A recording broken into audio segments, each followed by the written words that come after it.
Good evening. It's the June 27, 2022 meeting of the Planning Board. Call to order. And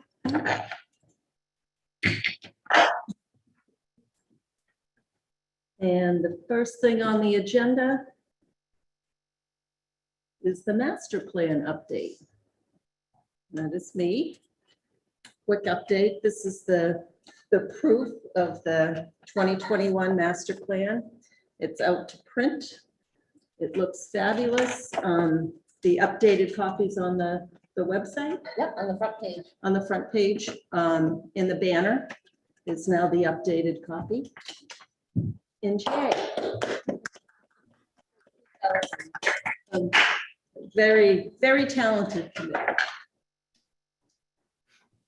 The next thing, any comments on the master plan update? Just well done. It's a long haul, a lot of effort, and I wish it could last longer than 10 years.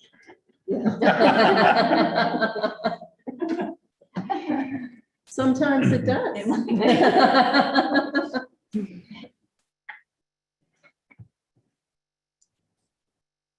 All right, the next thing on the agenda, review the master plan implementation committee charge. Has everyone had a chance to look at that? Any comments on that? Karina or Jesse? No, I thought it was very good. Well written. Seemed to Same, no cover everything. comments. Yeah. No? So I guess I'll entertain a motion to establish a master plan implementation committee So moved. in a second. Second, We have. And all in favor? Latrell, yes? Mills, yes. Stein, yes. And yes. Demiria, yes. Very good. The committee is established. Now appoint the members. We have 4 that have volunteered from the committee to be on the implementation committee. Debbie DeMaria, Judith Watson, who is the master plan magician, Lisa Braccio, and Pat McKee. And we have 1 vacancy, but I think we can entertain a motion to appoint. We have. So moved. And a second, Seconded, all in favor, Latrell, yes? Mills, yes. Stein, yes.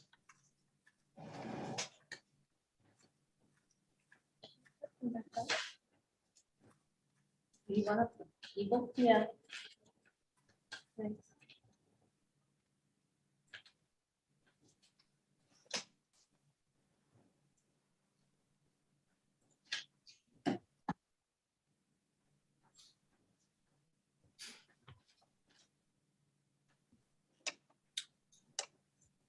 Mimi, did you hear my vote?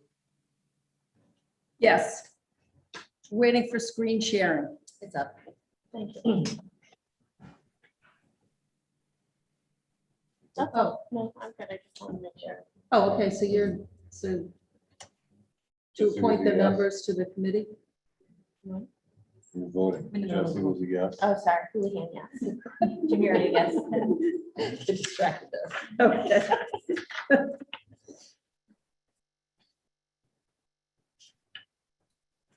All right, the next item on the agenda is the planning board has 1 appointment to the Public Works Planning Board. And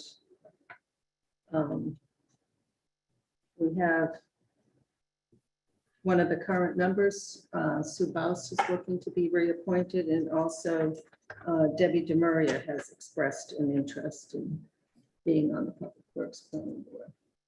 And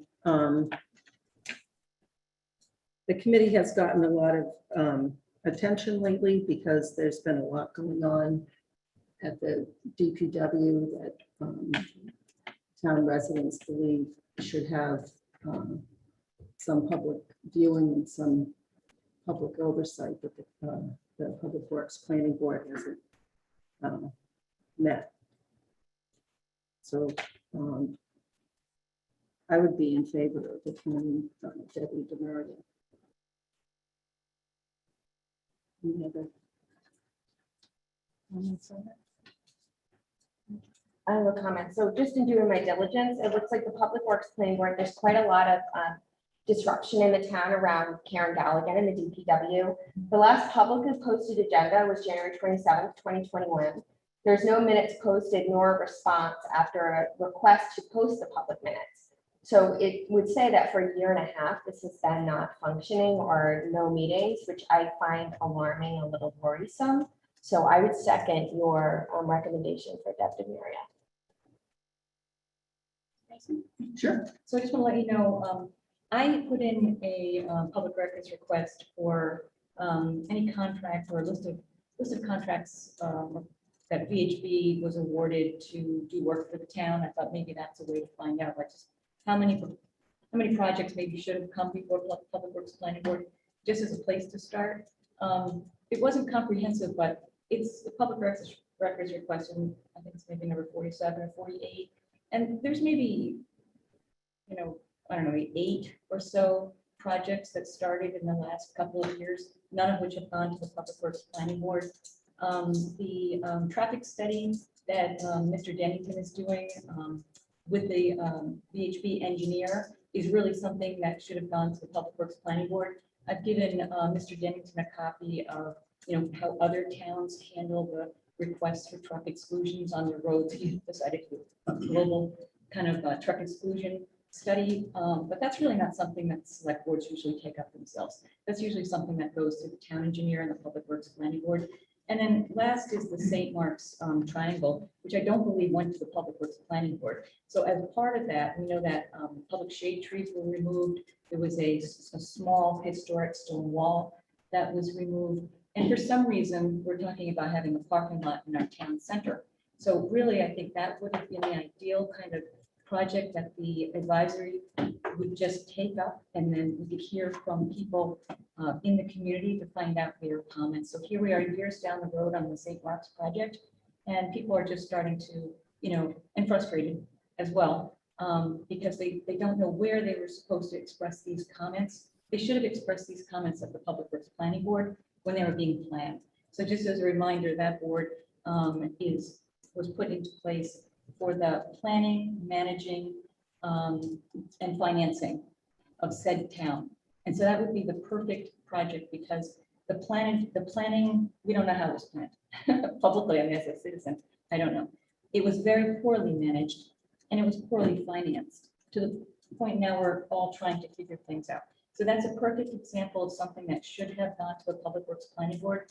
That's a board that shouldn't wait for the select board or even the DPW to give them their assignments. And I have a lot of ideas that I can bring to that board.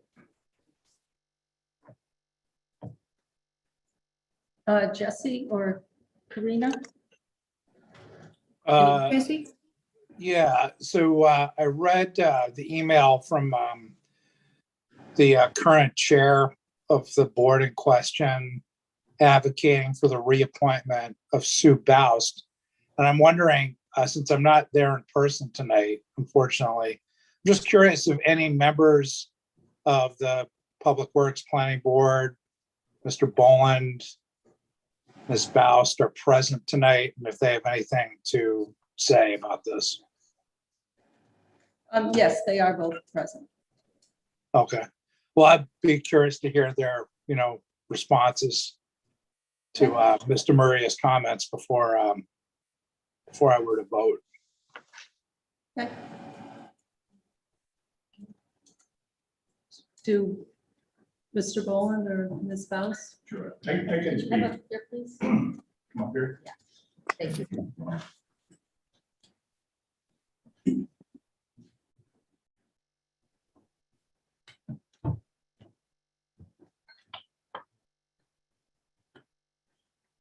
Am I supposed to look anywhere special or just? No, forward? we can just hear you better.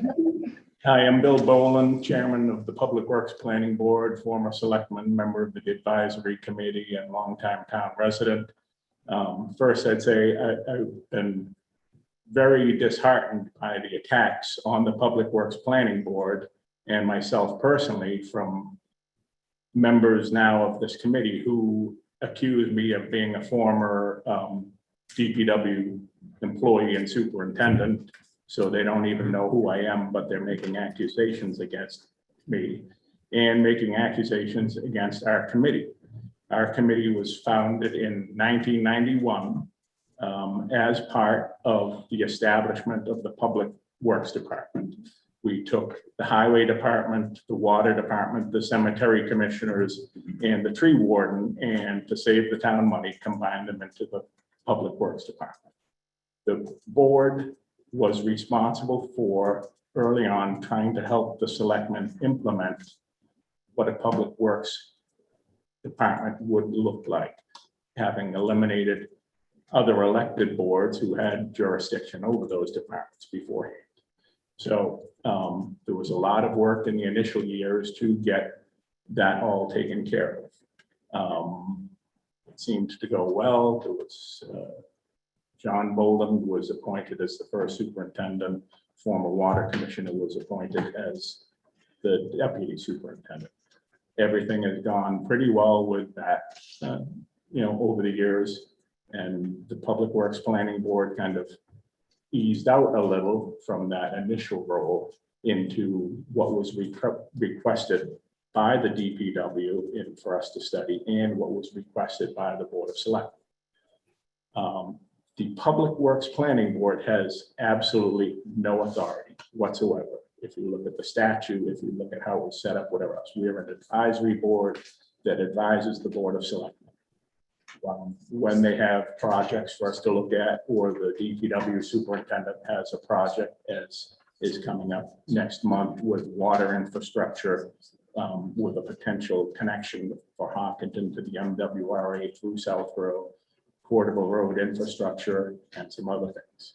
I'm sure you all know how difficult it's been for boards to meet during the pandemic, to try and get everybody together, some who really aren't Zoom friendly and other things to do that. And again, we meet when there's a project for us to consider. The DPW now falls under some partial oversight from the newly established Capital Works or Capital Planning Board or whatever. So there's additional scrutiny of DPW in that manner. We have met when required. Again, you see that next month we're trying to meet on several different things, but we do not meet just to ask the DPW superintendent why she's doing something like this, because that's not within our authority. The authority for the DPW is the Board of Selectmen. They oversee Karen, all of her employees, her contract and everything else. Really doesn't have to have anything to do with us. And any vote from us on something we study is only advisory to the Board of Selectmen. So I think there is an opinion that we should be like some of these other towns that may have an oversight board for public works, as some have for public safety and others. Southborough does not. We are not an oversight board. We are there to assist selectmen and to do DPW superintendent when they're looking for, some guidance and a board to study. Again, now there are a lot of other boards that want to look into this over the DPW superintendent's shoulder. The advisory committee is studying a lot of things with that. The capital group, we're going to be meeting jointly with the capital group. So there's a lot more things there. But again, the thought that we have any oversight of anything within public works it's false. We don't. We simply advise on things we're asked to advise on. Well, so there are a lot of advisory committees in Sure. Southborough, Yeah. most of them actually, and they don't wait to be asked to give advice on something in their purview. And you know, the charge is very broad that says the board to advise the Board of Selectmen in matters of planning, managing and financing of said town. That's right. And I think what's happened is that there have been a lot of projects that people didn't know about and have blown up because there's been no public oversight. But Well, the Public Works Planning Board Yeah. did meet 8 times in 2016, 5 times in 2017, 5 times in 2018, and then once in 2019, twice in 2020, once in 2021, Okay. and no times this year. So you're saying there's been nothing going on in town since 2019? nothing that was deemed important enough for us to study. Now, there are different opinions of people. We have one member who thinks we should, meet as much as every other month or every other week, to discuss some of these things. The rest of the board has determined, there was a suggestion that we should be the tree hearing board. It's not within our purview. There are other boards in town, yourselves and the Board of Selectmen, that are responsible for tree hearings. It does not fall to us, just as several other things with us that would cause us to meet again, unless we have very good communications with the DPW superintendent and the Board of Selectmen. If they're not looking for any information, my committee has determined we're not looking to go out and stir things up and provide that. More than willing to meet. Not stir things up, but I just think it would be helpful to the DPW superintendent if these things were vetted in public, and then she wouldn't be taking all the heat. That Well- it was never vetted and where this come from and, If she wants it vetted by someone else, she's the expert. She's an engineer. She has engineers that she hires to do these things as well. She has a professional staff that does this work. yeah, but there's not public access to these discussions. Okay. Do people want to ask questions? Do people Probably. want to ask questions of the Board of Selectmen?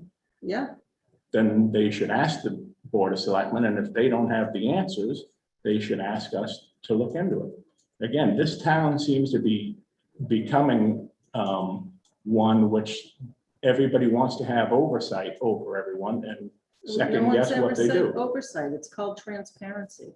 And people in town want to know what's going on. Well, people can ask the Board of Selectmen, who are the ones that make those decisions. Again, they can ask us, they've asked us on several things, or Karen has asked us if there is difficulty in studying some of these things, or if she feels she's very capable of doing it. I mean, the town, when a department operates, the police department, the fire department don't have boards that do their They're things not for them. redoing They're, intersections. what's that? They're not redoing intersections and putting a parking lot. They're cutting arresting down all the people, trees and- doing the fire center. prevention and stuff. But Okay. I mean, that's your board and the selectmen's job to deal with trees. We have no authority over trees. Well, they were cut down on a plan that may have been vetted at an earlier time, and there could have been another. But there's a DPW superintendent, there's a tree ward. That's their jobs. We like to let people do their jobs. We're there for advice, but we're not looking to second guess people. We've participated in many projects over the years, transfer station, water water infrastructure and other things, as I mentioned in my email. But it just seems like now that people are unhappy with the superintendent, so they want some way for her to have oversight. And again, that's not us. We've No done one's some. saying oversight. I'm Well- saying transparency. Ask a question. I mean, people are more than willing to file freedom of information requests and other things, or go to the selectmen's meeting when they're voting on these things and ask them where the transparency is. Why are they deciding to do that? I mean, Ms. Baust has been on this committee for several years. She's done a very good job participating in these things, whatever else. But again, in 2019, Mr. Stivers wanted us to get more involved things with the DPW. And the board 4-1 voted, but no, that's not our charge. If the selectmen want us to be more involved in some of these things, they can present that to us and we're more than willing to meet. And I might add, the last time an appointment was up with the planning board, I reached out. Planning board never contacted us for, our input on, whether we thought the member should be reappointed. You don't get input. What's that? You don't get input. That's how it works in this town. This No, is the only no. appointment that you have. And when I reached out, the planning board didn't even know they had an appointment. So, I mean, you may smirk and other things, but I dealt with the former chairman of this board for a long time. And we were in close contact on a lot of these issues. So it kind of seems to me like the deck is stacked because people want to make changes because they don't like the DPW superintendent. No one said that. Well, why not? My concern is that this board has a very valuable role to play and it just doesn't meet. You don't have to meet if you don't have something to do. As I say, we're not going to go study what roads need to be paved, which happens every year, because the DPW superintendent knows that better than we do. When there are things, as I say, we look at transfer station issues when those are Not the ones this year because you didn't meet. because there were no suggested changes, Oh, the other one. such as. No longer take mattresses. There were different rules and regulations changes. That's state regulation. Well, so I don't know about the DPW. I just know that Karen was before the Board of Selectmen and said, no, this hasn't gone before the Public Works Planning Board because they didn't meet. I didn't have time. So there wasn't available time for her to meet with us, so what should we do? Well, so, all right. I mean, obviously, we're going to disagree on some of these things, as I say. I feel that there is an effort. Ms. DeMaria, who wants to be on the board, I guess, was very vocal about she wanted us to become the tree people. And that was not our role. And again, then we were accused of, I was accused of being someone that I wasn't. So, and at no time did anyone on this board, did anyone accuse us of doing things, or the Board of Selectmen to reach out to contact us to say, can we have a meeting because we're concerned that we think similar things should be going on to provide assistance to the selectmen in this or to the DPW superintendent. At no time. I got copied from the superintendent. I find it very discouraging that someone on another board would not reach out to the board that she's criticizing, at least to the chairman, and just say things at public meetings and other things about my committee without ever attempting to contact me. I have a town email. We all have town emails. So if we want to talk about transparency and communication, then why weren't we contacted? Mr. Wall, I was just wondering, you said there was a vote 4-1 not to get more involved with projects. Do you recall who the one person was that? Mr. Stivers, who proposed it. Okay. Thank you. Yeah. One question. So, thank you, Mr. Bowen, for your perspective. I think my point is that there are many things we weren't aware of, and they only became aware because our town planner was doing her job in diligence. And that's how I, as a member of the planning board. So the point that we're trying to make is that it's not a point about the superintendent and that issue right now. It's the issue that for 18 months, Yeah. You have not met. But Correct. there have been some significant things that the DPW has been involved in. We're not asking for oversight, but just an opportunity for public comment and advisory. I think if those happened, maybe planning board members would have realized that there were proposed I personally live on Clifford Road. There was a Deerfoot Flag Road, part of 6 streets that were going to be reconstructed. No one knew about that. I only found out about it through my town planner. So, and that was pretty much after Karen had signed a contract. So my point is that it's better to have an open forum where people can have opinions to voice, that if it's too late, a contract's been signed, a contract's signed. So how do we as a public body and a community have input into that process? That's what we hope, and what I believed when I read the charter of the planning board, the Public Works Planning Board, with the planning, managing and financing advisory capacity, that it would do that. Right, and that was the original setup 30 years ago. But what's changed? Why would you not basi- continue to meet? Basically, the departments work well together. They don't need all that meeting and everything else. The selectmen decide things on themselves without us. I mean, again, if the charge comes through to us, but again, we're not like some of you boards that has a regular role that this is what we do all the time. Operational, the DPW runs themselves.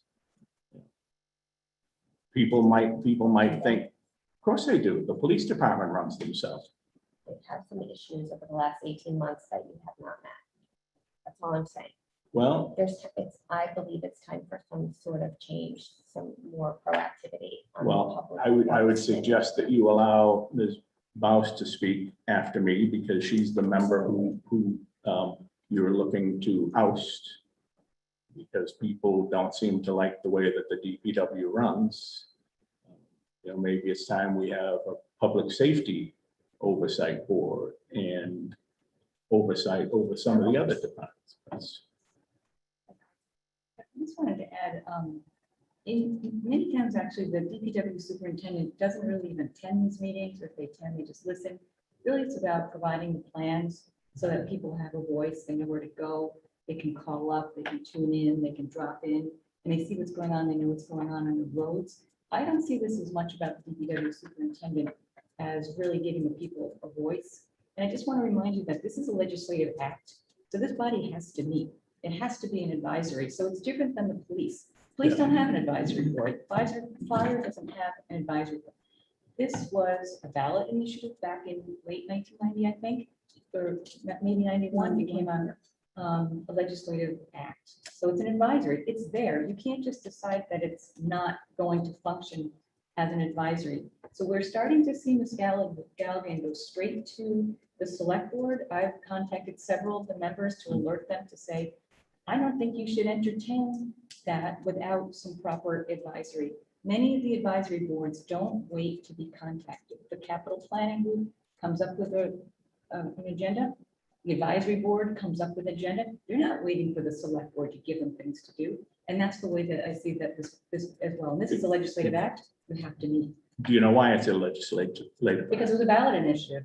Well, it was to form the Public Works Planning. Yeah, they were formed at the same time. And that's what we did. And if you ask anyone involved at the time, it probably should have had a sunset clause on it after everything was up and running smoothly. Well, in the future, maybe. No, it change didn't. It doesn't have. one right But now. again, it's not, this board has never, other than in the initial formation of the Public Works Department, has never met regularly on a monthly basis, on a quarterly basis, or when there were We met issues. 8 times in 2016. Okay.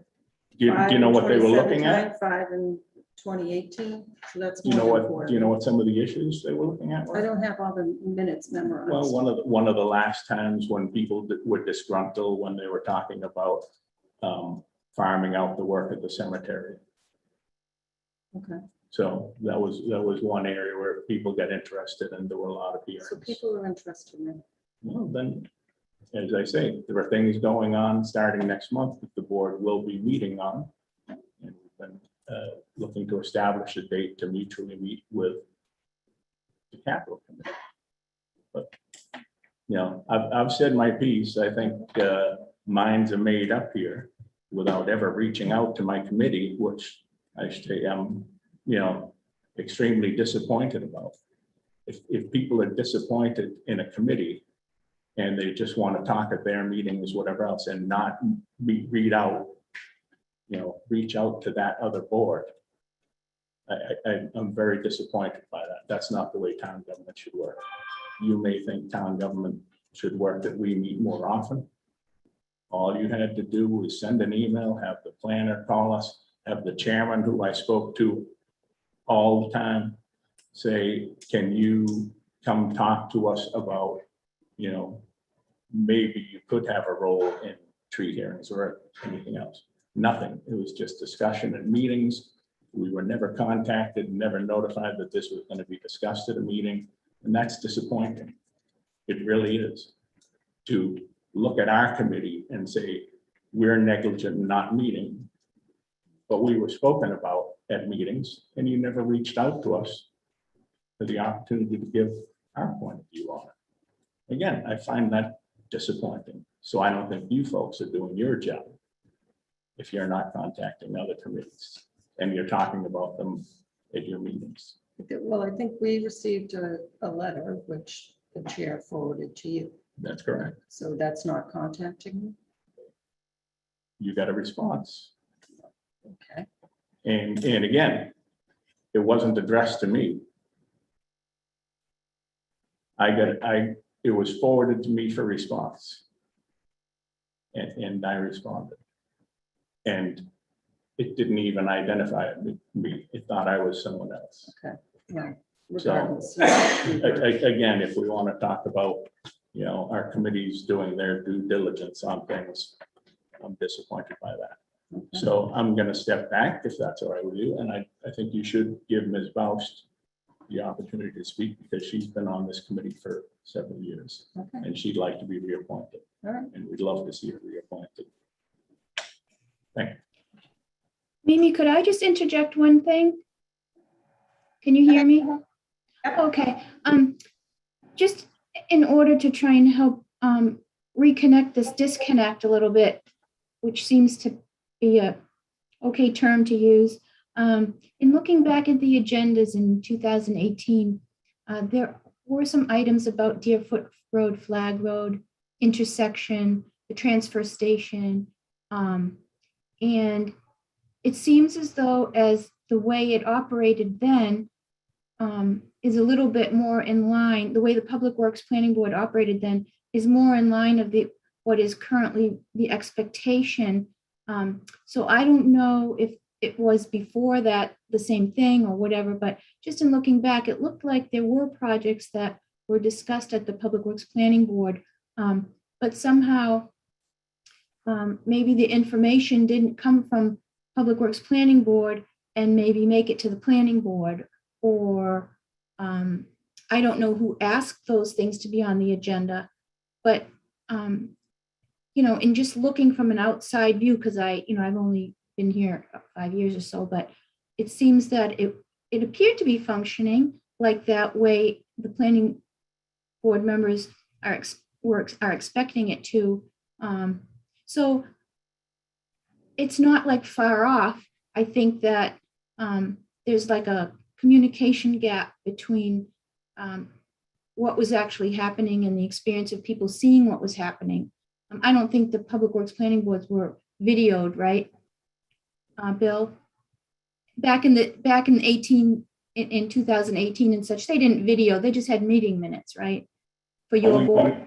We met in the, for the most part, in the conference room at the DPW. Right. So they wouldn't have videoed anything down there unless it was something, I can't think of any that were unless it was a big project, but I don't Something know critical. that. Yeah. Okay, so it seems like somewhere along the line, those types of things started to fall off a little bit. And now there's a little bit of resurgence of attention to some of these things. And the planning board, in my opinion, is looking for a place where some of those things get discussed. And maybe if you said, what is the process of getting something on your agenda? Is it strictly from the DPW, or does the select board put something on your agenda? Like, how would we go about like if there was a concern, what channel would the planning board take to get something on your agenda for a public discussion? That wouldn't necessarily fall under planning board jurisdiction. Perhaps an email to the chairman requesting that they have something on an agenda or asking us to meet on something so they could be on there. Again, we report only to the Board of Selectmen. So, but when we do things, we would certainly welcome, anything from the planning board or now the capital planning board, who we're going to be meeting with next month on some different things. Some things have changed in recent years with, especially, with the new capital board that has gone through at least two. In fact, I was on the capital board before it was disbanded, and it went to just the administration here. And about 2 years ago now, we started that back up again. And they seem to be assuming a little more authority on some of these projects and then going to advisory with it. There's nothing that we would ever go to advisory with unless the selectmen asked us to speak on the behalf of the study we had or whatever. So it's, anyone could make a recommendation or ask for us to discuss something or meet on something. We could have weighed in on several things that people are now saying, the public had a right to have more information. But again, we don't make the decisions. Those decisions go to the selectmen. So the selectmen then have a public meeting and vet the process. If we've been involved and they want us to make a presentation, we do so. But for the most part, it's at that point, the superintendent and the Board of Selectmen, and we're just advisory to the superintendent and for example, if we studied like a year and a half ago when we were studying the new water infrastructure and the implementation of going to a water enterprise fund. We did that due diligence. We looked at things, whatever else. We reported to the superintendent and to the selectmen. Anyone, those were all posted public meetings. Anyone was welcome to come and see. When we get into Zoom, anyone was welcome to, watch those meetings and participate. But for the most part, no one comes to the Public Works Planning Board meetings because they know it's going to go before the selectmen afterwards. You've all been involved in things where master plan, most recently, and other things where you get to the meeting and people are, oh, I wish we knew. I wish we knew this was going on.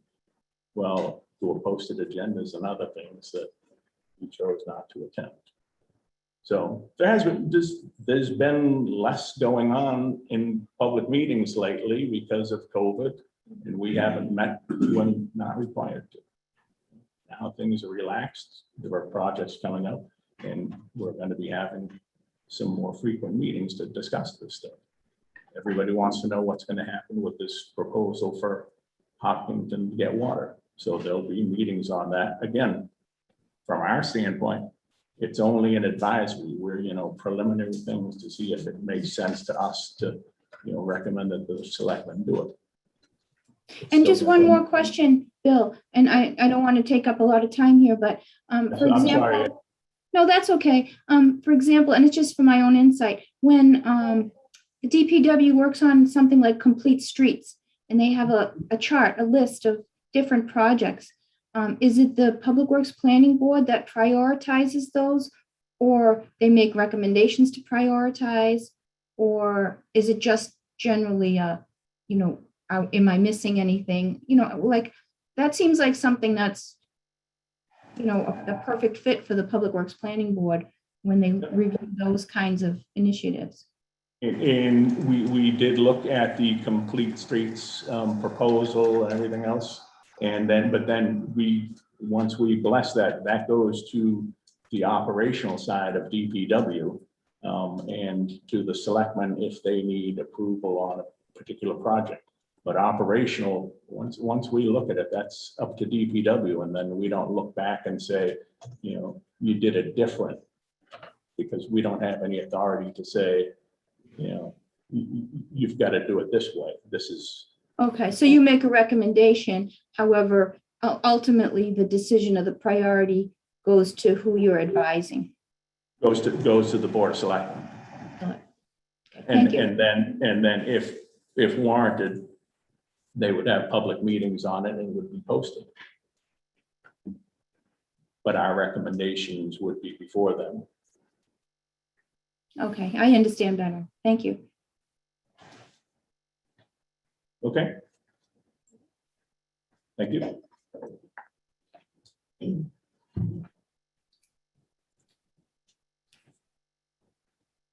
Ms. Hunt, do you want to-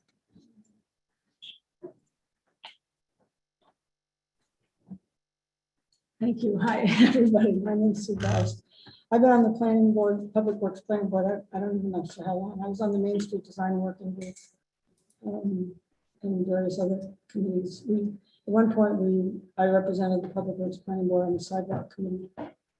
And I don't get involved in deciding what we do or don't do. That the requests come from Karen or from the Board of Selectmen, and then we investigate things. And we've done studies on various things.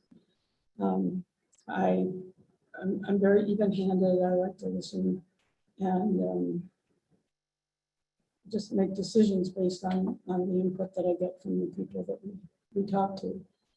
And it's been a very rewarding thing, and I really like helping the town. I don't have any particular agenda. I'm not out to make anybody lose their job or anything like that. I want to make things work right, and that's what I try to do. So I'm when I left my last job, they said the voice of reason was leaving. So that's what I try to bring to things. Any question? Sure. So, thanks for coming in, appreciate it, and thanks for your service to the town already, and for the Main Street Working Group and everything. So I'm just curious, you've heard a lot of discussion around, say, the triangle or the expansion that's happening just down the end of the street here. What do you see could have happened differently could the board have done anything differently to bring that to light, or knowing what's happened? I don't think the board could have done anything differently. I think the planning board could have talked to the Board of Selectmen. The Board of Selectmen could have asked us to look into it. But, yeah. Thank you. Yeah, I mean, I would at this point, ask about what projects are coming up and see if there's anything that we might need to look into, since all this is coming up. Yeah, I will definitely do that. Yeah, thanks, Sue. I appreciate it. I know you've dedicated many, many years across many different committees, so I appreciate it. Thank you. I think that my perspective is more about proactivity, and I think that what we've learned over the last year and a half of this committee not meeting, and I understand you're not the one calling the agenda. It's just the general concern that I have that the community doesn't have a place to perceive the what's going on. While select meetings do happen, they change public comment to only at the very beginning of the meeting. Oh, So you're not really allowed, unlike planning board, that's very receptive and open to having exchange, to having ongoing feedback. And so the select board agendas really limit the ability for townspeople to make comments. And that was actually pretty much specific to what just happened with DPW as an example, but public comment only happened. So while it's a wonderful suggestion to bring it to the select board, this is, I think by the charter, the element was to be a little bit more proactive. And I think what I've seen in the years that have transpired over Mimi reflected on 2016 and 17 and 18, there seemed to be a little bit more frequency and fluency. And I think what we can't allow is for employees of the town to make decisions on behalf of the community. And I think that's what the planning board is intended to be, is that the community represents the community on a board, and I know you've done that over the years. My personal request would be for more proactivity. So I appreciate you are putting your nomination in. I'm just not going to support that this time around. Thank you. I just wanted to make a comment. I thank you for your sort of things between the two. The difference between a hearing, I'm glad you mentioned that, Marty, is I wish I had in front of me, there's a definition of a public hearing, but it's a chance for people in town to meet, interact with their town leaders. And it can be interactive where they learn from each other. There's questions, there's answers, maybe it moves the ball forward. Maybe there's just better understanding when you come out of a hearing. We're in a hearing tonight. And that's the purpose of this, is to exchange and move the project forward. Versus bringing something directly to the selectmen, which Mr. Boland mentioned, is only for public comment. There's no deliberation. There's no interaction with the town leaders. So a person can always give a comment to the select board, but it's much different than a public hearing where there's a full understanding of the topic. And that's really what an advisory is all about. I think that is the beauty of any advisory board, that they can then make a vote, make a recommendation because they've heard from the public. And you don't get that. It's not the same when you have just a quick comment at select. Well, I think based on what I'm hearing tonight, I'm curious to now talk to Karen about what kinds of things are coming that we might look into. Because that's basically what we do with the Main Street Design Working Group. That was all public comment. Right, and that's how that moved forward. It failed until there was a very open public vetting of the project, and then it passed. Jesse, do you have any comment? Yes, Sue and sorry, Sue, I just wanted to say, thank you very much for your service to the town. Having served on boards and committees over the last 10 years, I know it's a big sacrifice and it's a lot of work to serve on these boards and committees.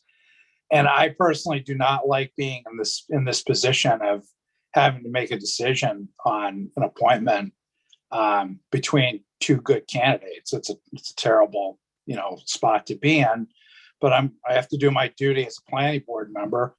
And, Mr. Boland, I also want to thank you for your continued service and the great work you've done for the town of Southborough. And, I've heard both, compelling arguments on both sides. I feel that Section 5 of Chapter 448 really doesn't explicitly state. I suppose I differ from Mr. Boland in this way. I feel like this charter does not relegate the DPW planning board to a passive / supportive role. I think that there is room for proactivity on this board, and I do agree with Mr. Boland that the communication between the planning board and the Department of Public Works could be better. And that is sort of what's tipping the scale for me, because I feel like having Mr. Muria on the Public Works Planning Board will strengthen the relationship and make the communication better. And I really, did not care for the acrimonious nature of tonight's agenda item. I feel like the exchange, that points to a real lack of understanding between the two boards at this time. So, Ms. Faust, while I certainly appreciate and I'm grateful for your service on this committee, I do support Mr. Muria's appointment, and I think that there's room for some proactivity and some change on the board. So I support Mr. Muria's appointment. Thank you. Questions? So, no, thank you Thank very you. much, Mr. Byrd.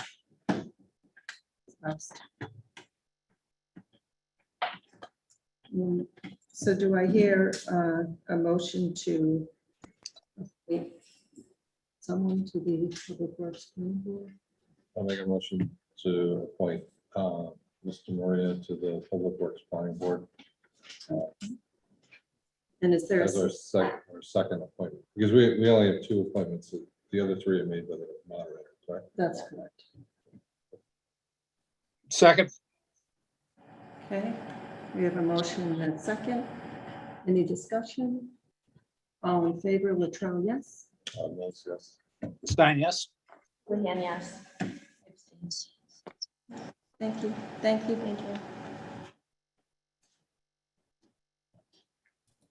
I'm sorry, did Debbie abstain? Correct. Abstained. Okay, thanks. All right. And the next item on the agenda, 325 Turnpike Road. Wayne, did you want to update us or? Yes, I absolutely can. A lot has happened since the last planning board meeting, the public hearing on June 6th, which continued the public hearings for the major site plan approval and LID low impact development special permit to this evening. As you recall, an extension was granted to the action deadline to July 1st. On June 16th, Chairperson Mimi Luttrell, myself, Attorney Pizzoni representing Ken's Foods, met with Town Council to discuss a potential approach for moving forward in taking action on this project in regards to covering the concerns about the noise from the project site. It was a very productive meeting. Out of that, there was a general consensus approach that the applicant would submit a concept plan and a what is now known as a technical protocol for testing effectiveness and ultimately confirming the ability for a sound barrier wall to mitigate the noise.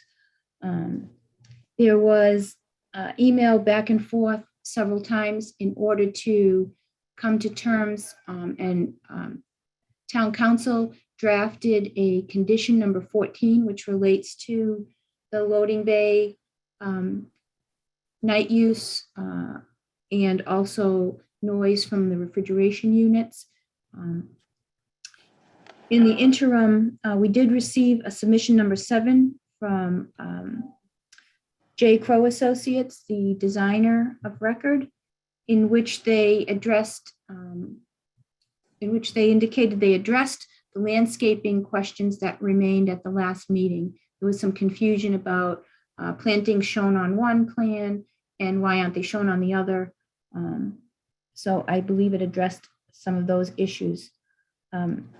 We also received a email from resident Deb DeMoria and Kevin Farrington from 58 Flag Road with comments on the draft decision that we had already reviewed in most part. Then let's see, a couple more things here.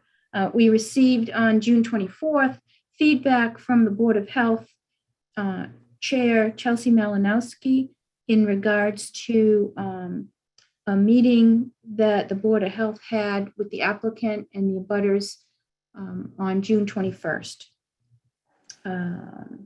We also received a letter to the planning board via Town Council from the abutters attorney, Nathaniel Stevens. And then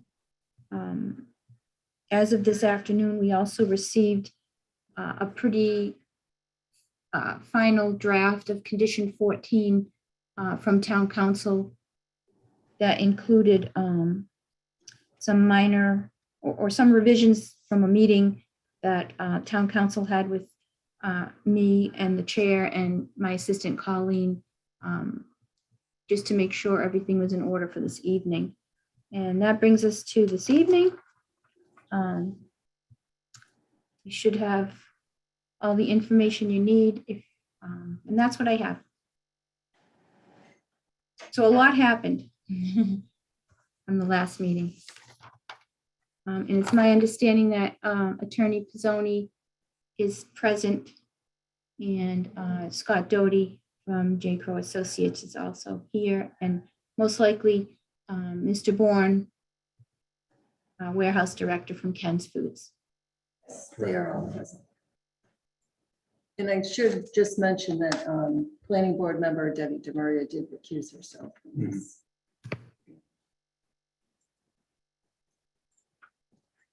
Mr. Pizzoni? Sure. I received the most recent draft of paragraph 14 while I was driving up here this afternoon. I did have an opportunity to look at it, and town council did tell me that it was more to form than substance on what they sent. I looked at it. I talked it over with my clients. We're fine with number 14 in that last form draft. Oh, okay. I mean, you made a couple more edits, I think. Yeah. Yeah, and that's fine. We're fine with them. So we're ready to move forward on that.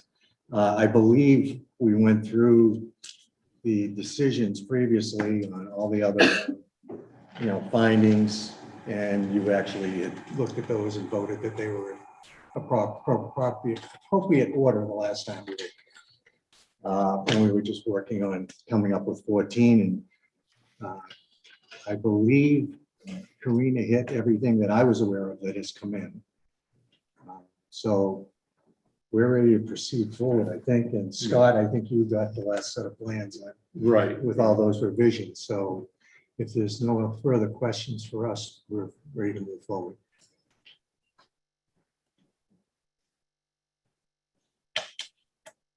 Any comment from the board?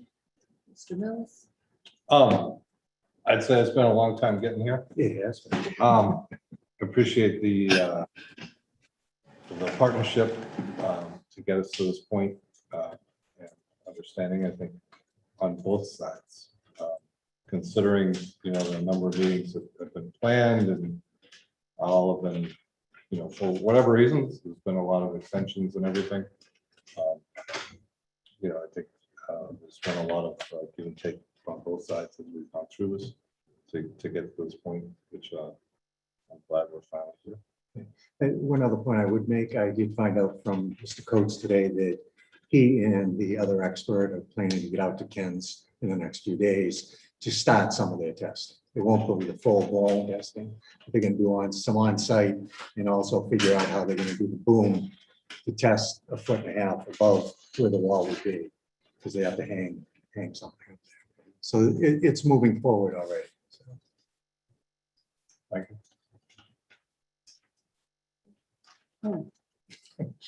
Off the table, everyone. Mr. Stein? Hi, Bill and Scott. If we could just kind of walk through condition 14 and its final agreed upon state. So if I'm reading this correctly, we have the draft conceptual plan. Yep. And then within 60 days of the decision, you're going to complete the sound study. And then within 90 days, come back. So so in 90 days, there's going to be a reappearance before this board for the modification? Yeah, we would file a modification to get your approval to move forward with the construction of the sound wall or whatever mitigation we come up with, as a final plan. Because we have to come back to you to show, if you look on that plan, it's right in the middle of the parking lot.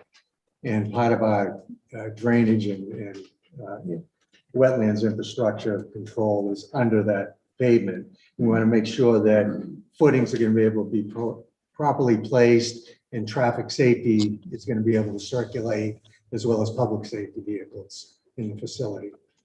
Conceptually, we've looked at it. We think it can work, but until we get all the sound modeling and everything done, you know, we can't move forward with designing. So that's why we have the 60 days to get it all put together, decide what the modeling tells us we have to build, and then we have another 30 days after that to get a plan into you. So it seems like this sort of covers the town in that, if I'm understanding this correctly, there won't be like a final, I was going to use the word certificate of occupancy, but there wouldn't be a final like sign off by the building department until all of this was fulfilled, including our approval of a modification. Does that seem to be the case from your perspective? I mean, in reality, it wouldn't have, we wouldn't get a certificate of occupancy probably well in advance of everything else being done, because it'll take us through the winter and into next year sometime to build the addition. So, yeah, I think you have it correct there. Okay. In that case, I don't have any other questions at the moment. Thank you. Ms. Houlihan. Yeah, so I guess in reviewing kind of the barrage of emails from today, so what and Karina, maybe you can help me. I understand that the abutters had requested the most recent version of this. And I guess the most recent went out at 4 o'clock. Is that right? Today? Yes, or close to. Okay. Okay, I was under the impression it was the board that came back with those. No. I'm Okay. just saying that the board talked at 2 o'clock, but you shared that with the abutters attorney as well. I don't think so. Oh, okay. No, it was to be shared at the meeting this evening. Okay. Yeah, that's what's my understanding. as So well. I guess I would just want to focus on part 3. So it says in the event that the study referenced above does not result in a conclusion that a sound barrier enclosure will be effective, or in the event the board does not approve the proposed sound barrier enclosure for public safety, then the applicant shall be required to redesign suitable sound mitigation for submittal to the board within 30 days following such conclusion or disapproval. So I'm a little confused by section 3. What is an approvable sound plan? Is that the consensus between the 2 sound experts, the board and the Board of Health? Correct. Okay. Yeah, and actually, I'm glad you brought that up, because when I saw that and thought about it again, if we have to redesign something in 30 days, that might be a little tight. We can ask, that's why we put the thing in the bottom 5, that we can extend the time limits if we come back to the board. So I just wanted to point that out. If for some reason you guys decide that after the experts say they don't like it, you need to redo something else, it's probably going to take more than 30 days, but we'll ask for that at that point. Okay. Yeah.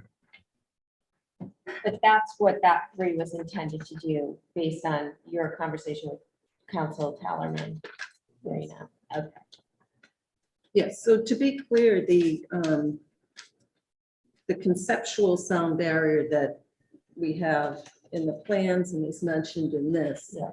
is what was proposed by the sound expert that works for Ken's. Correct. Yeah, and as reviewed by the Board of Health, who felt that it was the proper way to go forward as well. Well, the Board of Health agreed on the protocol for testing. They did not agree on any type of sound barrier wall.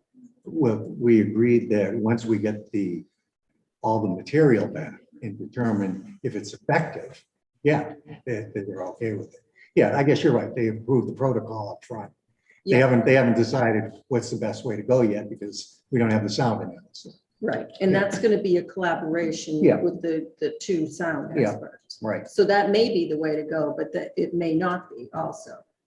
May not be. Okay. And right, and that's what my clarity is. And I think that's what this looks like it does. Yeah. So from my perspective, I think it meets the recommendations that we had put forward at the last board meeting. Yeah. So thank you for the conversations. And before we move on, Madam Chair, I did think of something right now, because obviously I just got this when I walked in. In the next to last condition in 5, where you say, or any conditions are approved by the board, it is determined by the board or its agent that the noise has been properly reasonably abated. I think it needs to be the board, not your agent. I think we need to come back to you and have you determine as a board. Just my thought. I mean, you can leave it the way you want, but I would, Which one is what? it's in 5, Romanet 5 at the bottom. Talk about if after construction, the sound wall and post-construction noise testing pursuant to the protocol and codes memo or any conditions of approved by the board is determined by the board, you have or its agents, that the noise has been properly or reasonably abated. I mean, what if I caught Karina on a good day and she said, yeah, okay, it's. No, I think it may be referring to a third-party reviewer as well. If we have a peer review, so. So but it could, yeah. Or I think you're best to just leave it as just the board, because then you can determine what you want to do in your decision, with the modification. Okay, I mean, that was just my thought, because I was confused myself.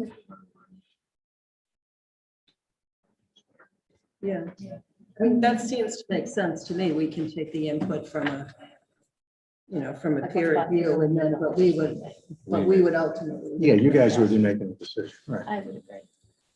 Good call, Bill. Hey, I only had a few minutes to look at it, so. So we'll be removing the phrase that said or and then typo oats.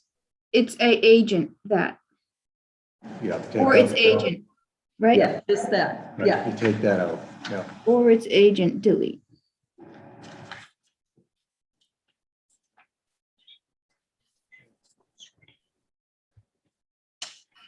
That's all I have a couple, thank you very much. This went very well, very cooperatively.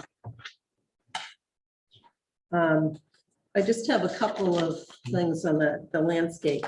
The plans still refer to New England plants, which isn't a company.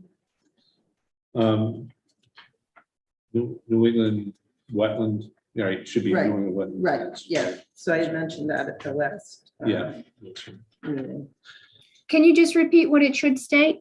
Just be New England wetland It should be plants. New England wetland plants. Okay. And that's on several sheets or just one? And I noticed that you had a note that any changes in plants had to be approved by the Conservation Commission. Well, the ones in their jurisdiction is, yeah. So do you want it to be the Conservation Commission or the Conservation Agent? Well, They'll they have can- to meet. They will, they generally delegate that kind of decision to, they make a decision whether to delegate it to Melissa or not. So- Oh, okay. So it's, they give her that kind of power. Okay. You're comfortable with that? Yeah. I am. Ms. Gillespie.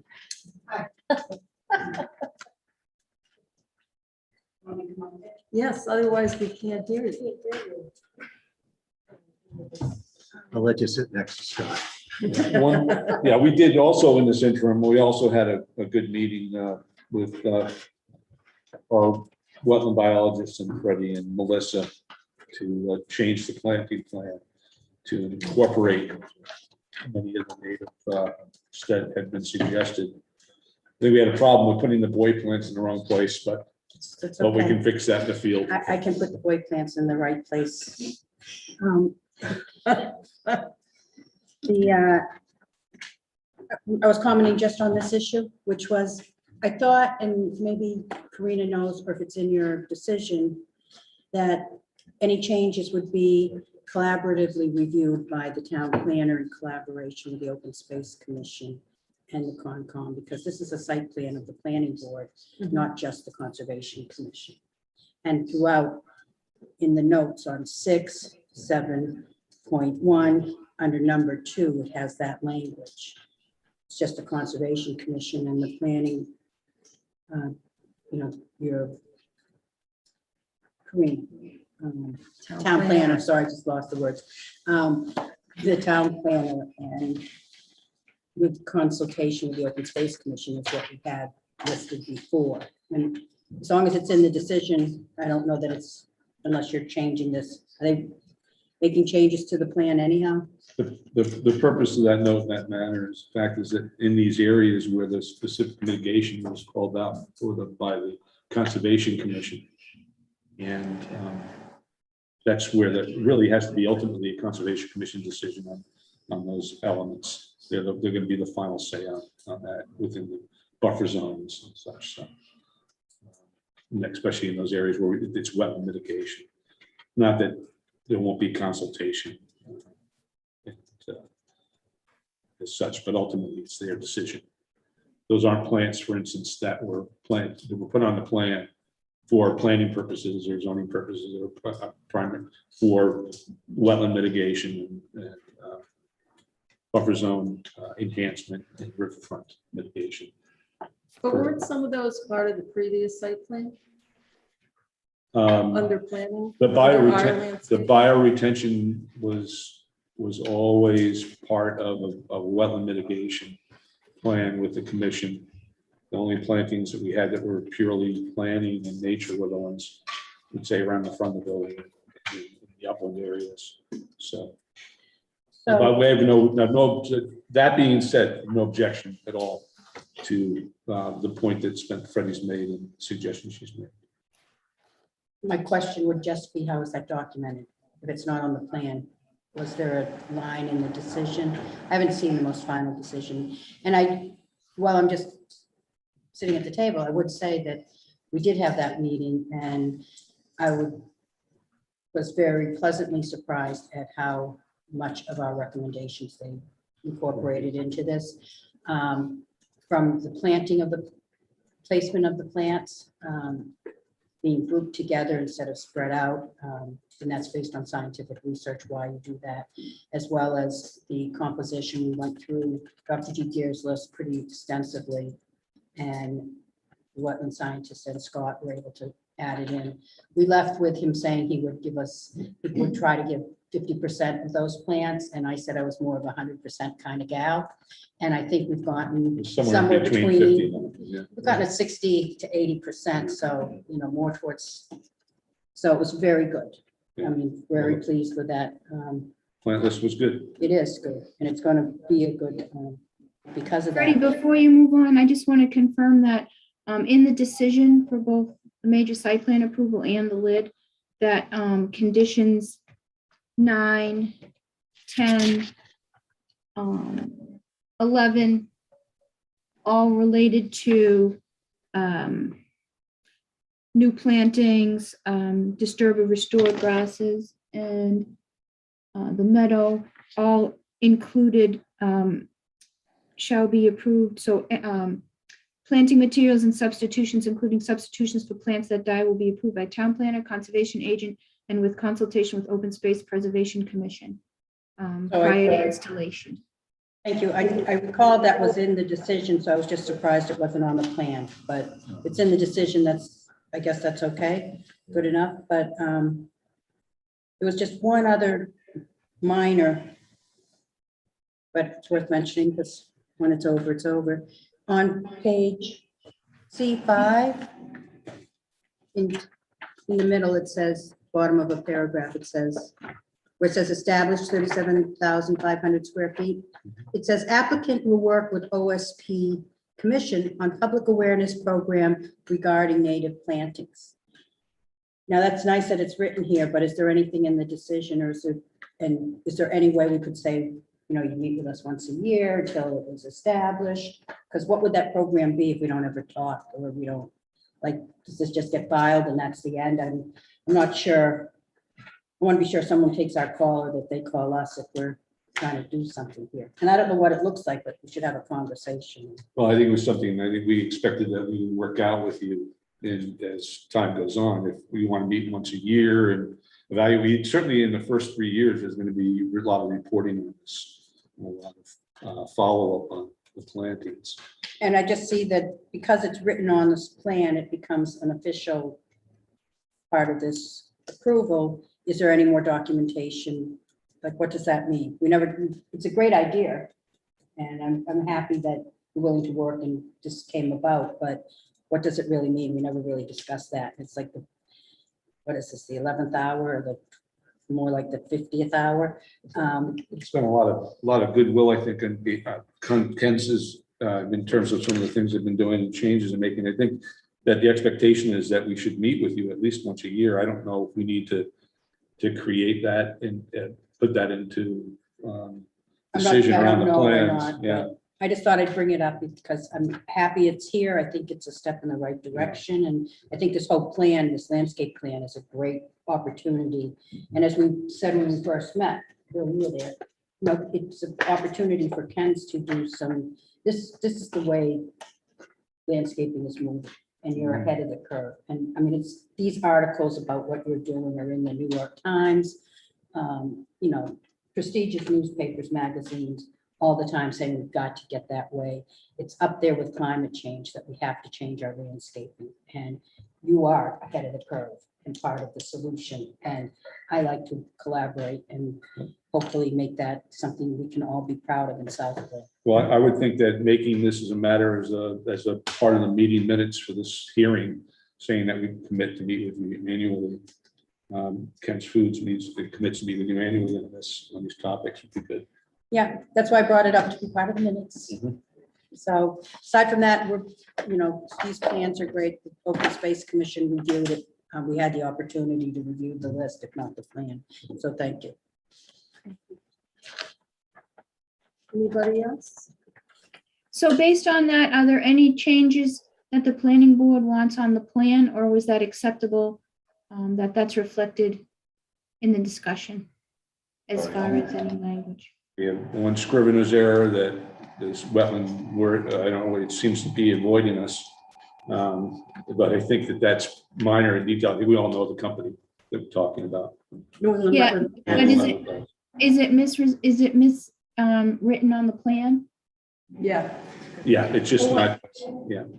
So when you submit your final plan, the 3 copies or whatever is written in the We can put it decision. up. Sure, yeah, that's right. We need to get, signature, yeah, you we'll get that in, yeah. you could tweak that without changing the dates. You're just fixing kind of like a typo. Yeah, Is that all right with you, Mimi? Sure. because we have to get 2 solid copies from this. Yeah, there'll have to be 2 final sets that the planning board will endorse. So if there's any little minor tweaks, they should.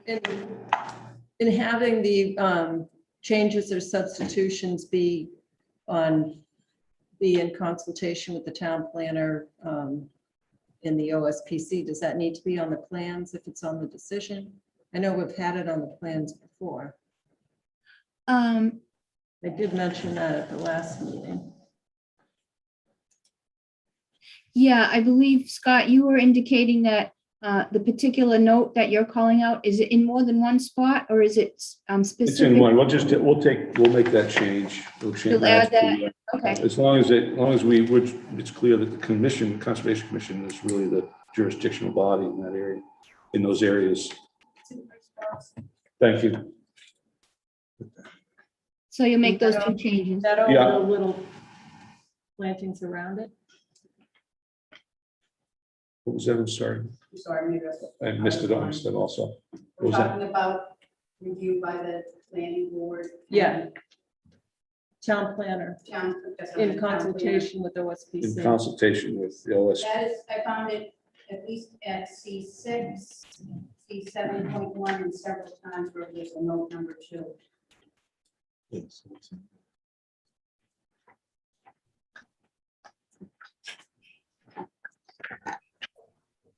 We'll just use the same language that's in the decision. Okay. All right. Anybody else? Mr. Murray?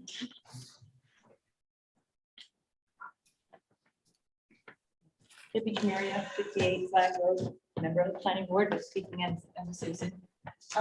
Our attorney couldn't make it here tonight, and I was just wondering if it's possible that, out of courtesy to the residents who are also concerned, myself and our attorney, if we'd be able to look at that copy before it's voted on. Condition 14, having to do with noise mitigation.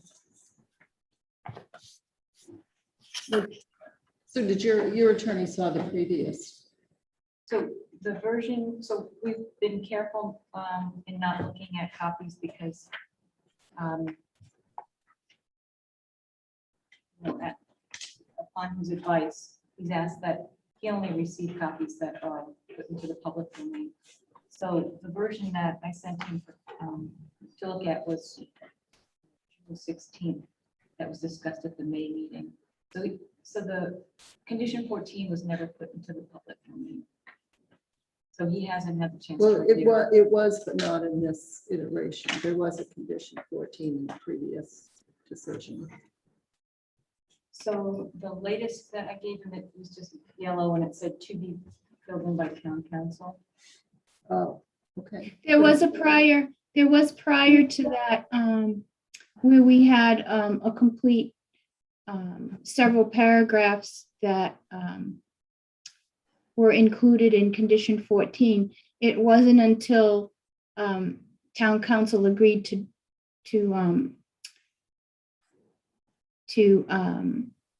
provide additional changes to that we then inserted the term to be drafted by town council, who is going to rework it somewhat, but it was in the decisions back prior to, hold on, let me just tell you. So in the,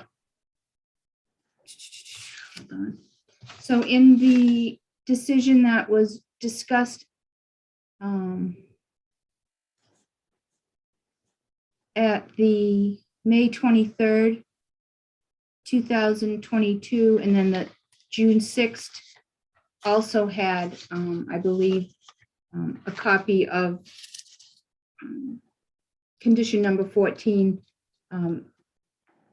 If you recall, it was in black print, blue print, red print, and then yellow highlighted.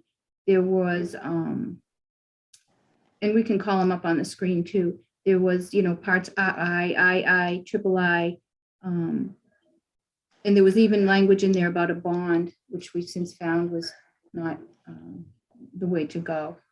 So it wasn't until after, let me see here, the meeting we had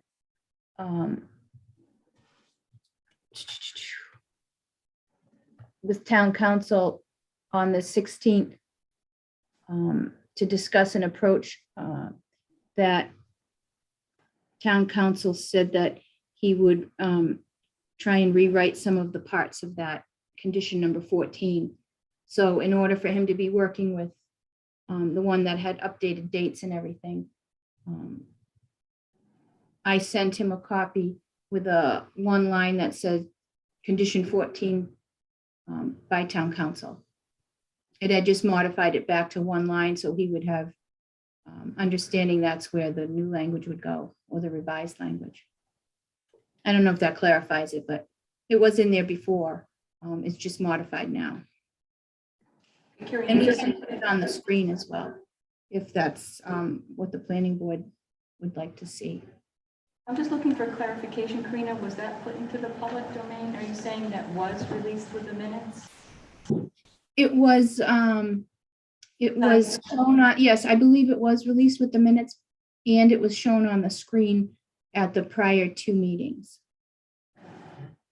It wasn't until after the June 6th meeting that the planning board suggested that that the chair and I meet with town council and Attorney Pizzoni, the applicant's attorney, to formulate and come to terms on a consensus for an approach in order to get a concept plan written into the decision.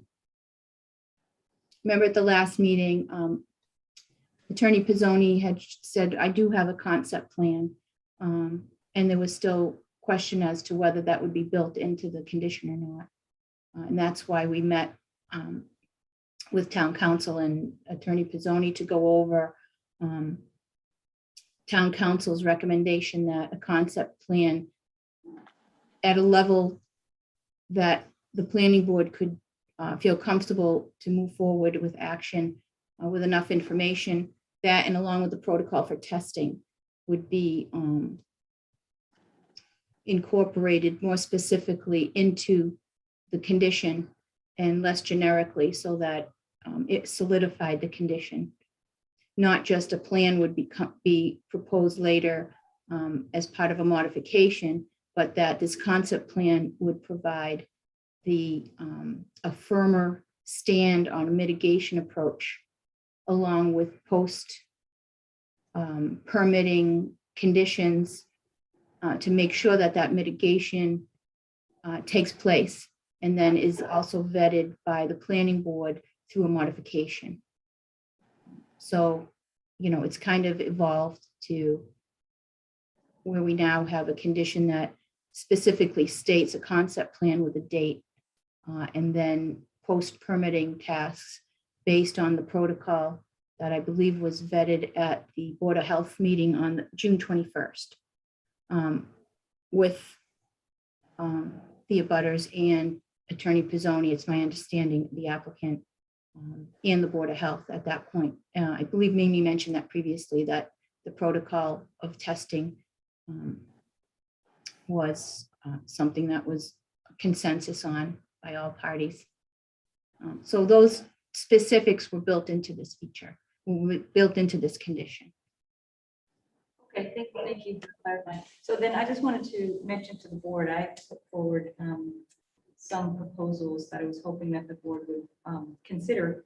And it's just based on my research of, there's a lot of, warehouse facilities, Amazon fulfillment centers popping up all around. So there's a lot of towns now that have really very complete conditions in their major site plan approvals. And I found one that I thought that I just wanted to mention, and it may be a thought for a future project then, or won't consider the conditions, but there's a Amazon facility warehouse. I don't know if it's built yet actually, but it's at 4400 Computer Drive in Westboro. And it's an interesting site because it's kind of around the same sort of location in terms of its proximity to Route 9 and 495 and the Mass Pike. A pretty quiet neighborhood. Ambient is pretty much the same as it is around our house. And I found that their conditions to be very thoughtful to incorporate any unforeseen changes that might happen in the future. And these things do happen. I strongly feel that that's something that, we've seen a lot of towns saying, I don't want the same, conditions that Norwood had at their facility. We need more protection. We need more protection. So the one in Westboro I really thought was quite detailed. And in addition to some of the same elements that are in the set of conditions, they put like the goals for sound reduction, for example, which I don't think are in these plans. And I think that would be a good idea. And actually, I think the two engineers are together on the sound reduction goals. That might be a good one. And also, Westboro happens to have a condition that is, whether the sound is audible a certain number of feet from the facility. And I just want to point out that my house is about 1,800 feet to 2,000 feet from the Ken's Foods facility. And we just shouldn't be hearing vibration 2,000 feet. And so maybe Southborough needs a zoning bylaw that says something like that, but because I know that Westboro has it, and maybe that's the reason that it's in their conditions, but they also have sort of a cap on noise. How much noise can there be 400 feet from the warehouse? So I just wanted to point out that, this might be a fine condition. Obviously there's a plan in place, But there are other towns, I think, that are really coming up with a more comprehensive approach, also to deal with any kinds of changes that might happen, whether there's changes in the project that might occur, for whatever reason. We're very much interested in making sure that the noise is contained. And I just wanted to share that when I asked our sound engineer to come up with a plan, he came up with a wall design that's different from David Coates' design. And I asked him, has he ever used a wall like the one that David came up with? And he said, yes, but not in this design. And that the reason for that is that he feels that his design captures all of the noise, whether it comes from refrigeration, comes from, who knows? We've never really identified the noise at the site. So I anticipate that the engineers are going to get together on this and figure it out. But I just wanted to let you know that we're not agreeing right now on the wall proposed by Ken's, because we're afraid that if we don't put additional conditions to limit the trucks that might be cooling, pre-cooling or whatever, if they're not on the east side of the wall, we're going to hear it on the west side. So I just wanted to point that out to the board, that we are thinking, I mean, that's the starting point, right? The idea is to come in the middle, but we've never agreed that the trucks aren't idling down there. And in fact, there's a police report from our neighbor who moved away from 24 Flag Road. And when he called the police, they wrote up a report of truck idling. So we know that it happens. It may be occasional, maybe it's just that night, but we're very afraid that if this enclosure doesn't enclose or capture mitigation for the whole site, that it's not really going to be, you know, as helpful as if there's more kind of a, like, traditional perimeter kind of wall that we're seeing around a lot of these warehouse facilities. Thank you. Right. So just to be clear, Debbie, that the condition says that, you know, after the sound study, that Ken shall provide a final design and plan for the sound barrier enclosure as approved by both experts and the board of health. Okay. So although that's the concept plan that is mentioned in this, that we're not there yet. The two experts have to come up with what's the best solution for this property. And I think that your attorney had mentioned that in his letter, that you know, both experts need to work together. And I think that working with town council and Attorney Pizzoni, we were able to incorporate that into the condition. Thank you. And is Mark Wallace here? Back from is he home? No, he was coming back from a long weekend. He was going to try to dial in, but I don't know if he was able to. There was a phone number. Mark Wallace, the engineer. Yeah. Yeah, he was at a family reunion this weekend, Okay. but he is back because he talked to David today. Okay. I mean, he was. Are you stalking him? No, I'm well informed. And I'm interested in this bylaw, says the Westboro has, because my son sits on their planning board. I want to see what it's about. Thanks, Bill. I noticed that.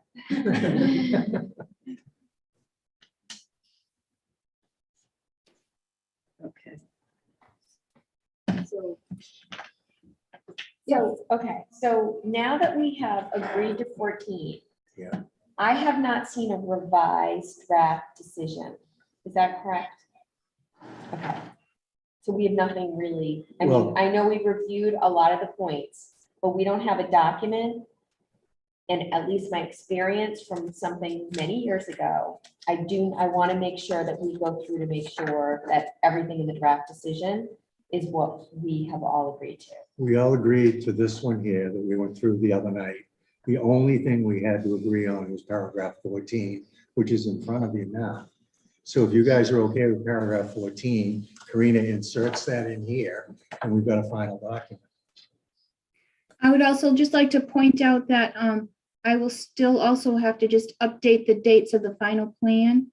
And then in the document list, which is not unusual at this stage, I would add some, there were some additional documents received as far as information from the abutters, the draft from town council.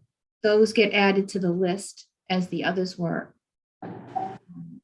listed there in And order. to that point, Karina, we do not, as a planning board, have a document to review. I'm uncomfortable Mhm. approving something that I have not seen actually in totality.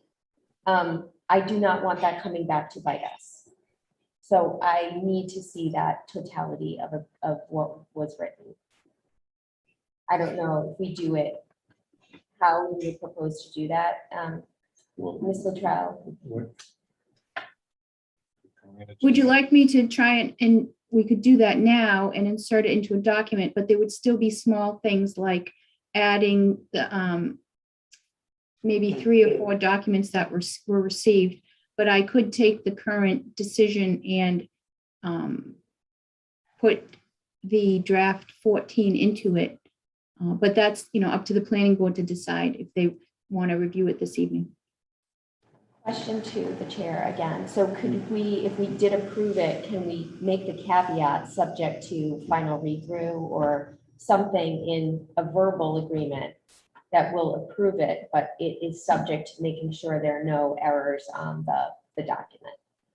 What other boards do is you approve it subject to the final form being put in front of you all and then the chair signing. Okay, And as long as there is a way for us to review it, I just. Mr. Vice Chair. We're closing the public hearing to vote. There shouldn't be any more discussions with the applicant. It should just be amongst the board. You know, Yeah, decided. yeah, Yeah. there's So no it more wouldn't be any feedback more- from anybody Other else. than- Yeah. And I can say that in the past, we have done that when it still had to go to town council for review. In this case, it went to town council ahead of time. So in the past, we would say, the planning board might say, approved with contingent upon any changes from town council. If they were minor. I know that it's worked both ways like that. So, but that's the planning board's decision to make. They're comfortable. So that was my one question. And then I just wanted to make a comment to Ken's. This submission, the clarity with the plantings, it was awesome. Like it really was clear. And I could really, it was very, your changes in the recommendations made it really easy for me to review and understand it. So I just want to say thank you for the countless hours of your time to be able to label all those little plants, but it's most appreciated. Thank you. Won't be too hard on my guys about the word wetland. Yes, and thank you for having the detention, bioretention area all on one Sure, plan. should have been that It way. was bending my mind trying to figure out what the two. Understood. Thank you. So are we comfortable with that to close the public hearing and approve pending the final review of the decision? Yeah, I just want to know, Karina, when I make the motion for what we're going to approve, what plan am I saying? Am I saying the plan that was last revised on March 29th, 2022, which I see on the cover page here? Because there's a lot of different dates on each one of these. I think it's been consistent. And she's been pretty, Karina's been consistent. The most current plan set, and I don't think Scott should change the date on all the sheets. I will check to make sure that, Revisions June 20. Okay. I didn't see It's that. up on the block, it's in there. Make sure I got it right. yeah, and I just want to make sure that you have that reference, It's date, on the plan, yeah. Yeah. Revisions Yeah, the June 20. Okay. June 20th. Been bolded, that's why. I missed it. The survey plans have a different date, and that's referenced So in the that's the- decision. Yeah, this is. the And chart. the repair plan has got a different date also, and that's in the decision also. Okay. Yes, and in reference to the decision 14, condition 14 in the decision, the sound wall conceptual location plan dated 5/23/22 is the correct date. And please note that the plan is also stamped. Say that again? So in condition 14, there's a reference to the conceptual sound wall. The sound wall conceptual location that was provided to move the process forward. That is the correct date in the condition number 14, and it coincides with the plan that was also stamped by Scott Doty as a submittal as part of this permit. Yeah, Karina requested that. Sorry, I'm looking at the plan. I'm zooming in my head too far. Okay. Does that answer your question, Andrew? Yep. So Think so. first, we have a motion to close the hearing. Is that how Yeah. this is? So you want to ask one more time, one more question? Any more questions, comments? Anyone in the audience want to raise their I don't hands? see any hands. Madam Chair, I make a motion that we close the public hearing for 325 Turnpike Road, Ken's Food Expansion, major site plan approval. Is there a second? Seconded. Any discussion? All in favor, Latrell, yes? Mills, yes? Stein, yes. Leland, yes. And Madam Chair, I make a motion that we close the public hearing for 325 Turnpike Road, Ken's Food Expansion, special permit for LID. Is there a second? Seconded. Any discussion? All in favor, Latrell, yes? Mills, yes? Stein, yes. Leland, yes. So Madam Chair, I make a motion that we approve 325 Turnpike Road, Ken's Food Expansion, major site plan approval. Per the revisions from 6/20/2022 with conditions discussed both tonight and at the prior meeting, specifically ensuring condition 14 is included with reference to site map sound wall conceptual location plan dated 5/23/2022. Second. Okay, and is that contingent on the review of the final? In review of the Decision. final decision by the board and sign up by the chair, Okay, the chair. any more discussion? Trying to be PC. Will that decision be forward for the next meeting for the planning board, or is that something you want me to circulate prior to the next meeting? In other words, the contingent for that motion will be that I'll update the decision and send it to the planning board members, and if you're all set, Mimi can sign it. If there's no feedback of problems. Yes, prior. All right, motion and a second, all in favor, Latrell, yes? Mills, yes? Stein, yes. Leland, yes. Madam Chair, I make a motion, we approve 325 Turnpike Road, Ken's Food Expansion Special Permit for LID with conditions discussed both this evening and in our prior meeting for final approval by the chair and the board before final meeting or before our next meeting. Is there a Second. second? Okay, we have a motion and a second, any discussion? All in favor, Latrell, yes? Mills, yes? Stein, yes. Leland, yes. Okay, thank you. Thank you very much. Thanks. Thank you. Have a good night. And Scott, you'll be getting me a couple sets of those final plans? Right, individually, they won't be bound, right, so they can be easily signed, and then we can be, right? Right, because you'll have to scan them and send me a PDF and just check the new site plan 174-10 requirements. I'll be in touch with you and Colleen on that, thank you. All right, thank you.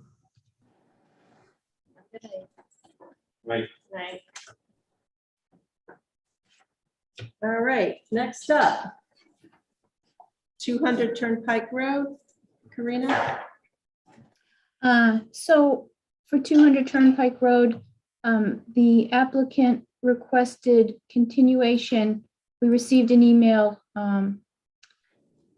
to respectfully request a continuance to the next meeting of the planning board on Monday, July 11th. I checked with the Conservation Commission and they continued there as well. So it's my understanding that he's steadily moving forward, albeit on a slow pace, but they are in front of conservation as well now. So we'll be on them, press them to get moving. Why did they vote for the continuance?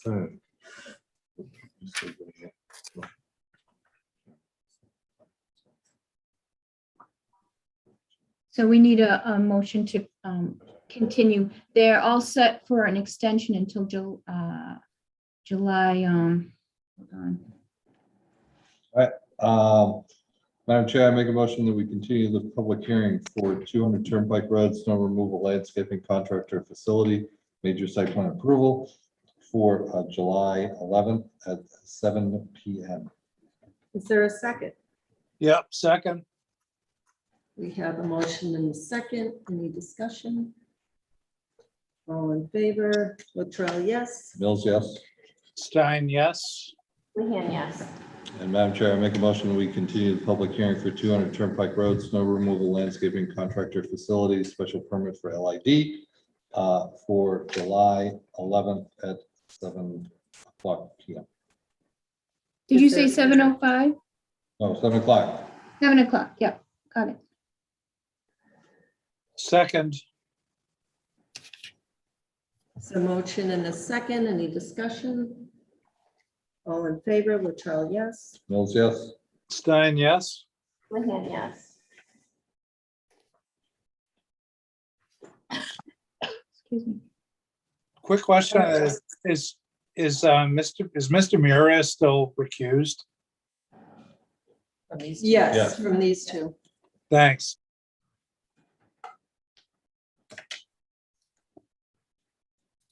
Okay, next up. A&R 259 Turnpike Road.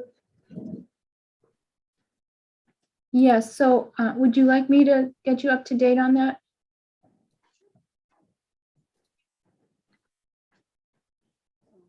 Do you want to take a 2-minute break? Okay. Are you asking me, Mimi? No. Okay. We're talking about- Oh, sorry. Go ahead, Karina. No, I said, are you asking me if we need a 2-minute break? No. Okay, I didn't think so. Just joking. Okay, 259 Turnpike. Originally, Verujan Hagopian, the engineer from Cornerstone Engineering, was going to attend, but he is out of town. And I don't know if, Colleen, are you able to share the screen? Or I'll just open it on my end and look at it. I'm sharing It's it. up. I just don't know if you can see it. Can you see it? Can you see it? Oh, is it on the screen behind you? I'll just pull it up on my end here independently, so you see it on your screen. You look at what you look and I'll open mine. So we received an application and filed it with the town clerk on June 15th for an A&R at 259 Turnpike. That A&R, unfortunately, when I asked Bill DePietri, who is the applicant of this, he did not have anyone available. He said he's short-staffed to attend this evening. So I said, it's best if you do attend to answer any questions, but we would move forward. And if there was any concerns, it could always be pushed to July 11th. So we filed the application. They filed the application. We filed it with the town clerk. We, Colleen and I both vetted the plan. They made several revisions, including adding underground and surface features that are required to be shown according to town code. One of them being a land banked area of parking spaces that's associated with the existing office condo building. which you see is on the right side. So they have one parcel there that is on the corner of Deerfoot Road and Turnpike Road, and they're going to split it into two. On the right-hand side is the existing building, which consists of a condo trust with two condos, one owned by Bill DePietri and one condo owned by Brendan Giblin. And I made sure that Giblin Properties was aware that this A&R was taking place. They confirmed it with an email to me.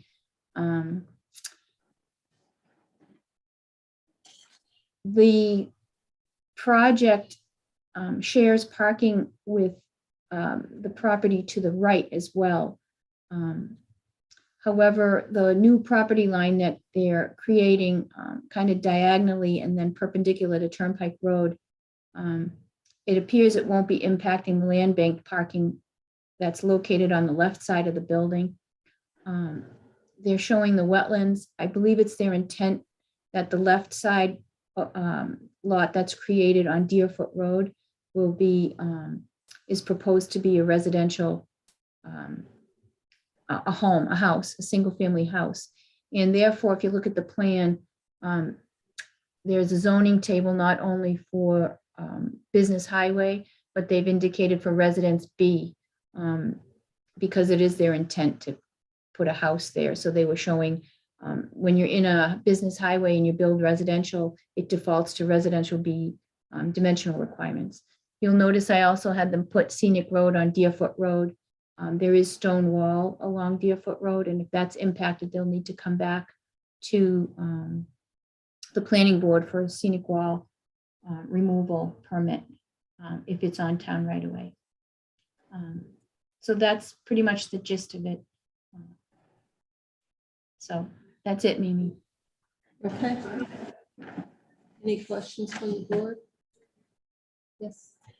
So my question is this, so Scenic Road frontage, the majority of the frontage is the stone wall. Mhm. So while it conforms to zoning requirements, if lot 1 were to be developed, its use is limited to residential, as you just said, and the stone wall removal requirement would be subject to a Scenic Road public meeting. So there's no guarantee that we would agree to remove the stone wall for a residence.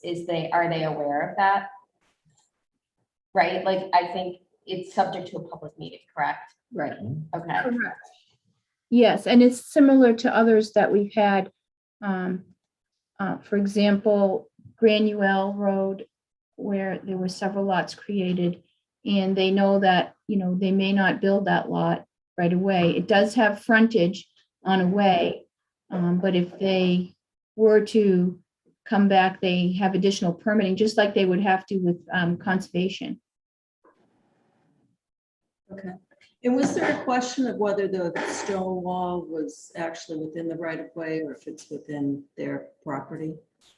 So I know I saw some older plans of this property that the right of way, that the stone wall is not in the right of way. Well, initially, when they had submitted the A&R, they didn't show the stone wall all the way up the side. So we researched back on some of the other plans, I believe, and we saw that there was a stone wall. So we asked Cornerstone to confirm, was there or was there not a stone wall?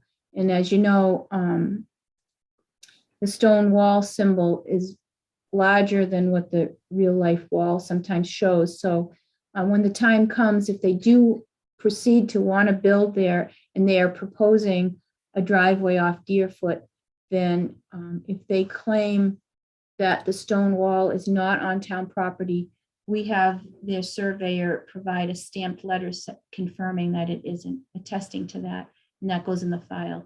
But usually at the time, they'll have to confirm if it's on town property or not. Okay. And we get that through the building permit software. All right. So a building permit won't be issued until there's a No, scenic that's- road stone wall hearing if needed. Right, right. And for the most part, and I can't say it's 100%, but we pick those up when they come through with a building permit because the building department includes planning when there's a new single family house being built. So then we can see if it's scenic or not. And then we type in that you need to come to planning board for a scenic road stone wall removal or tree. And then my other question is just around the arrows, like the colored in triangle dashes, is that all conservation land? Wetlands. Oh, wetlands. So is there enough of the lot that is buildable? That doesn't impede on wetlands? So it appears they have 36,815 square feet of upland. What are our requirements? I think it's 80%. It is 80%. Okay. Hold on a second. And you need, I'd have to look at the town code. Let's see here if I have it. In the definition of 174, let me just look at it real quick, what the requirement is, because I don't know it off the top of my head. Let me just get to it real quickly and I'll tell you. I'm just going to go to the town code and go to 174-2. It would be 75%. Is that what it says? You do the math of 36,815 divided by 48,923, that's 75%. Yeah, okay. And then if we go to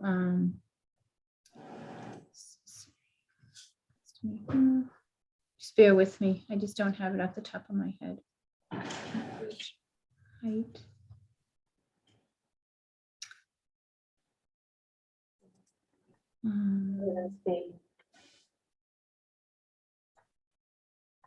Which is half acre. I'm sorry, I'm just trying to find it. Yeah, I'm sorry to put you on the spot. No, you're not. I can't always remember where it is. I don't think it's under open space. Let me see here. Is it under buildable lot? Let me see here. Just bear with me.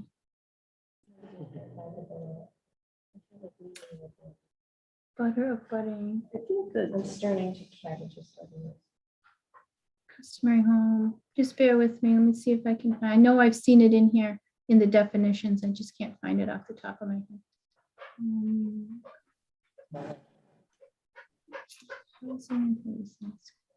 Here it says minimum lot area is 25,000 square feet with a minimum of 20,000 square feet exclusive of wetlands. Oh, where do you see that, Colleen? It's under resident B district. Development. Yes. It's under resident B. Let me see that. D1. So minimum, so it meets the minimum. Just making sure. That's a very good question. It doesn't count with an A&R. If it's buildable or not. Right. I just want to. Minimum, that's where it is. That's great, Colleen. Thank you. Well, Yeah, well, because then we can flag it with the buildings. Any other questions? Jesse? Any questions? I am very grateful for the thorough work and presentation by our town planner. Thank you, Corinne. Thank you. And finding by Colleen. And Colleen, of course. She's a great question from the planning board, Marnie. Madam Chair, I make a motion we approve the A&R as requested by the applicant for, endorse the A&R as requested by the applicant for 259 Turnpike Road. Is there a second? Second, We have a motion and a second. Any discussion? All in favor, Latrell, yes? Mills, yes. Stein, yes. Leanne, yes. Demiria, yes. Very good. Next discussion item on the agenda, 154 Turnpike Road, site compliance, scenic road tree removal. Do you want to update us, Karina? Yes, absolutely. So at the last planning board meeting, the plan was for me to reach out to Capital Group Properties, Build a Petrie, and find out what was going on there. I took a drive by the site. It might have been even before the last meeting, and took several pictures where landscaping was missing. The driveway access between 154 and 144 was blocked, but it appeared that those Jersey barriers were relatively easy to move because they were in a different position from when I had seen them last time. There's a fence supposed to be along the southern perimeter. I think a 6-foot high vinyl tan fence was conditioned. So I put together an email and identified those items, including, I've got it right here, the current removal of landscaping, landscaping that was removed in order to make the non-compliant driveway connection was not put back. A 6-foot tall PVC fence, earth tone, is required to be installed along the southern perimeter. There were changes to the light fixtures. When I went out there, it appeared that the previous lights were like carriage lights, kind of open. The new light fixtures, and there were still a couple of the old ones, are LED fixtures that point down. I'm not sure they're necessarily shielded all the way around, but they're pointing down towards the ground on the same post that was there. So in seeing those things and looking at the approved site plan, on June 13th, I sent Bill DePietri an email, and he responded back with various reasons that, he was in the works of revamping the landscaping and putting, ordering new landscaping to put back there. We are re-landscaping due to traffic safety site issues. New trees are on order, due within 2 to 3 weeks. As far as the landscaping where the non-compliant driveway was, he thought it was news to him. We were asked to put the grass back and add Jersey barriers, and that was supposed to be a temporary fix until the springtime in 2019, I believe it was. As far as the 6-foot tall fence, Bill indicated that during the walkthrough with the building commissioner back then, that during the certificate of occupancy, it was agreed to place the fence at the corner of the entrance. I indicated that he would need to show some kind of evidence of that agreement, some kind of documentation to prove that was the case. As far as the change to lights, again, he felt that the LED fixtures were more energy efficient, and I said, well, they have to still comply with outdoor illumination if they're applicable to the thresholds. And also there's a paragraph in the outdoor illumination about existing outdoor illumination if you're changing the fixtures. That, if you don't change anything, they're still compliant, but if you change things, they have to become compliant. And then there's the concern with the removal of the public shade tree on Breakneck Hill Road driveway access. As you pull out of White's Corner onto Breakneck Hill Road, on the right, there was a public shade tree, which appeared to be pretty large. I think there's pictures of it before and after, but that was removed. So in my email, I asked him for his availability for the July 11th planning board meeting to come and discuss and explain the status. In addition, you asked me to draft a letter, which I'm working on. I haven't got there yet. It's been pretty busy, 3 weeks, and with breaking my leg, it's really set me back a little bit time-wise. Everything takes 3 times longer, but I'll get that letter drafted and prepared prior to the next meeting. And it's a letter that is going to be from the planning board to the building commissioner, identifying what was described in my email as some of these things that are non-compliant. If you see any other non-compliance there, let me know during the week and I'll add that to the letter as well. And then I'll circulate that with the planning board members before the next meeting. And then if it's acceptable, Mimi can sign it or I'll sign it and we'll send it to the building commissioner. Well, as part of the site plan, have the bushes all in front of like Ola and Oh, yeah. those were all removed as well. Yeah. Yes, Yeah, there's several pictures of vegetation before and after, I think.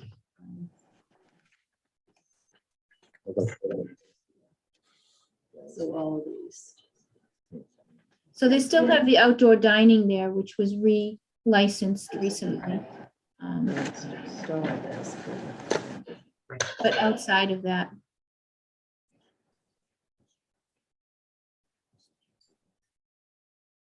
so if you have any questions on that, let me know, but I'll be drafting that hopefully sometime this week, and getting it out to the planning board members to take a look at if anything's missing or if you have additional comments. And again, at the time when I was asking Bill DiPietri about having someone here tonight for the A&R, he said that he couldn't have someone here for this topic as well. So I reminded him that, you know, I had asked originally for him to please be prepared maybe to attend the July 11th meeting to speak to these items. Did you get a response on that? Not yet. Not yet.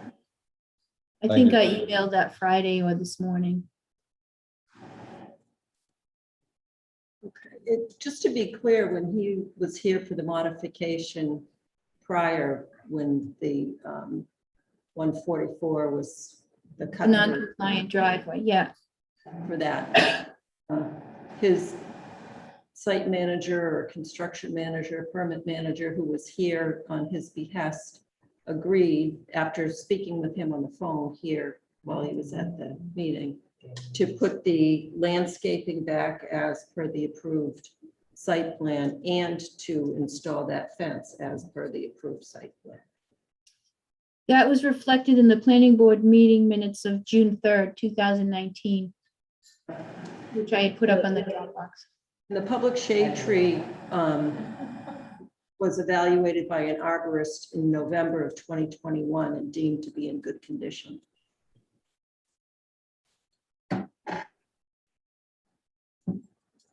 If you go on Google Earth and do the little street view from 2019, you can see it was a big, healthy view.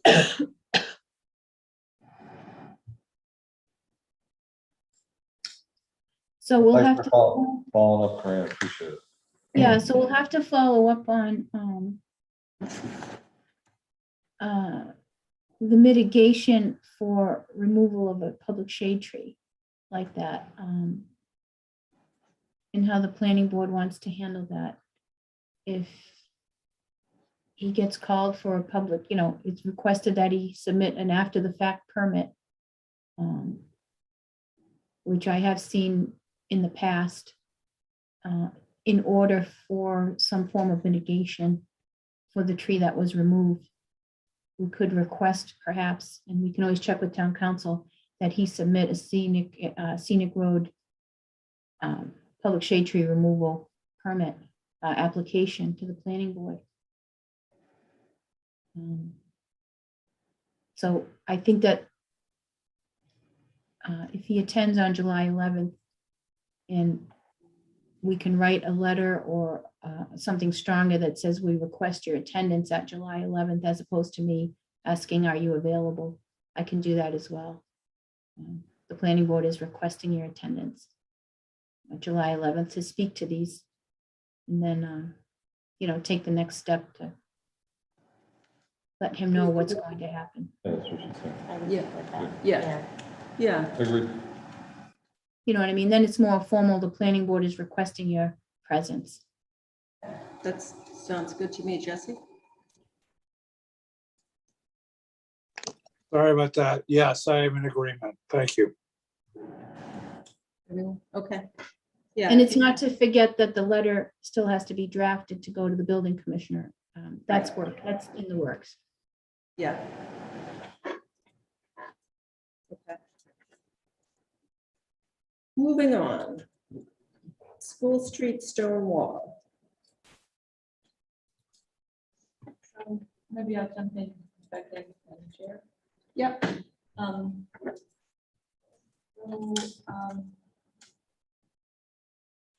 I think this is a good lesson about why we have scenic roads in town and protections of our stone walls.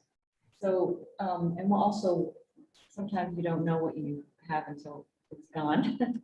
So this was a story that was, first, at least I became aware, picked up in my South Road, of a change to the stone wall on School Street at the intersection of Main Street. And it was, the story was it was being reduced to increase the sightlines. But there's sort of a longer story than that. There had been a small historic stone wall on School Street. And just for those who might be listening, if there's a stone wall at an intersection with a scenic road and a non-scenic road, it's considered a scenic. It's a scenic road, or it's protected under scenic roads.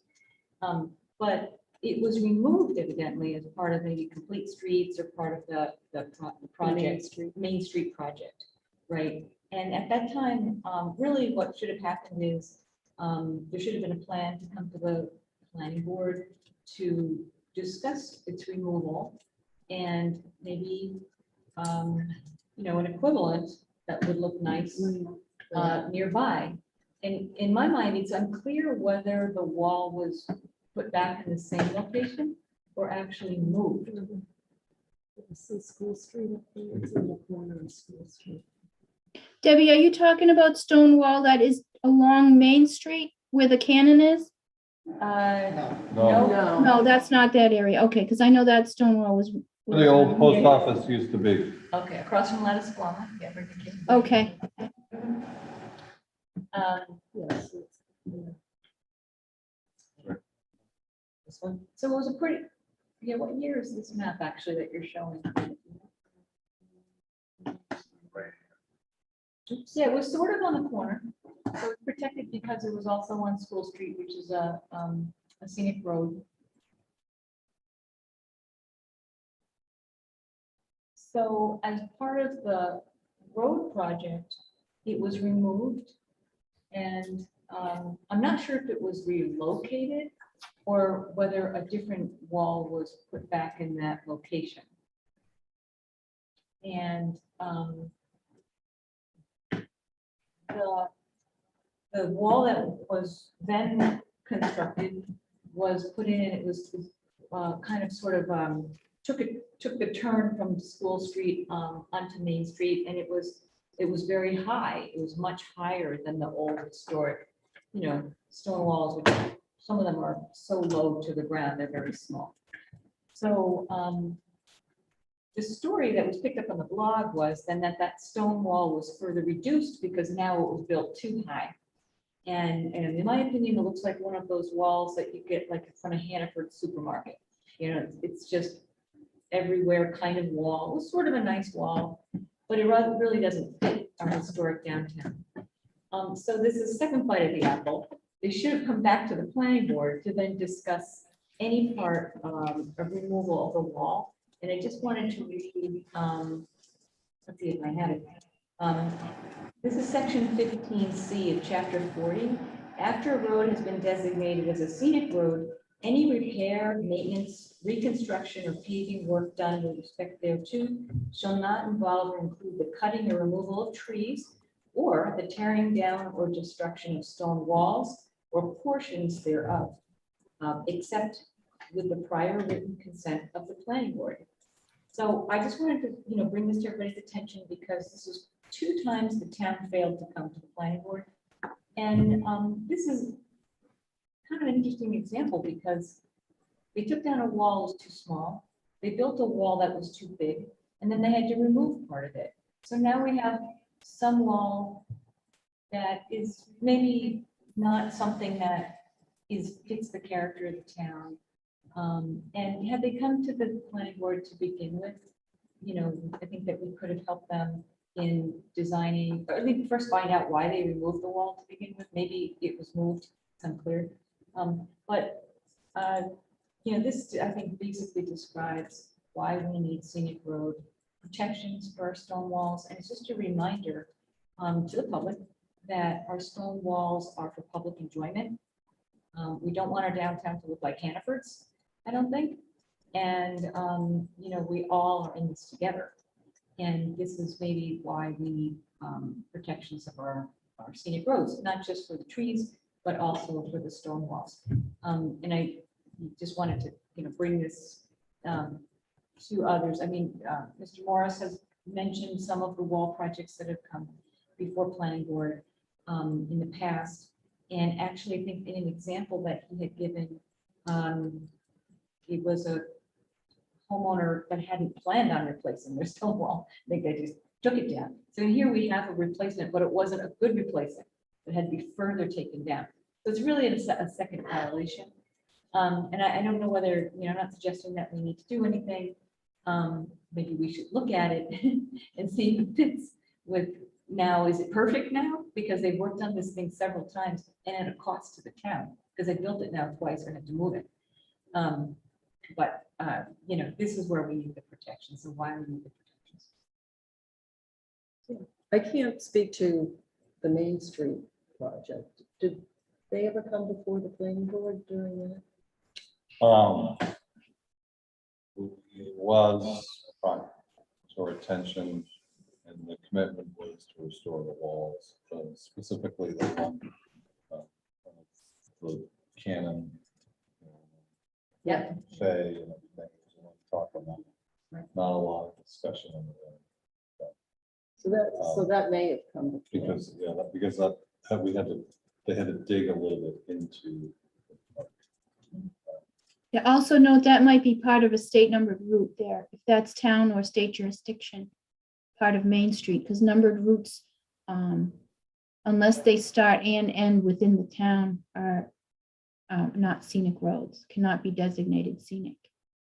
I think this the is roads on School Street. Definitely on School Street.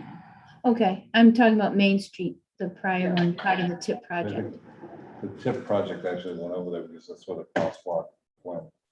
I think the crosswalk is actually past the stone wall. Yeah, it goes to Park Street. Didn't the tip go to Park Street?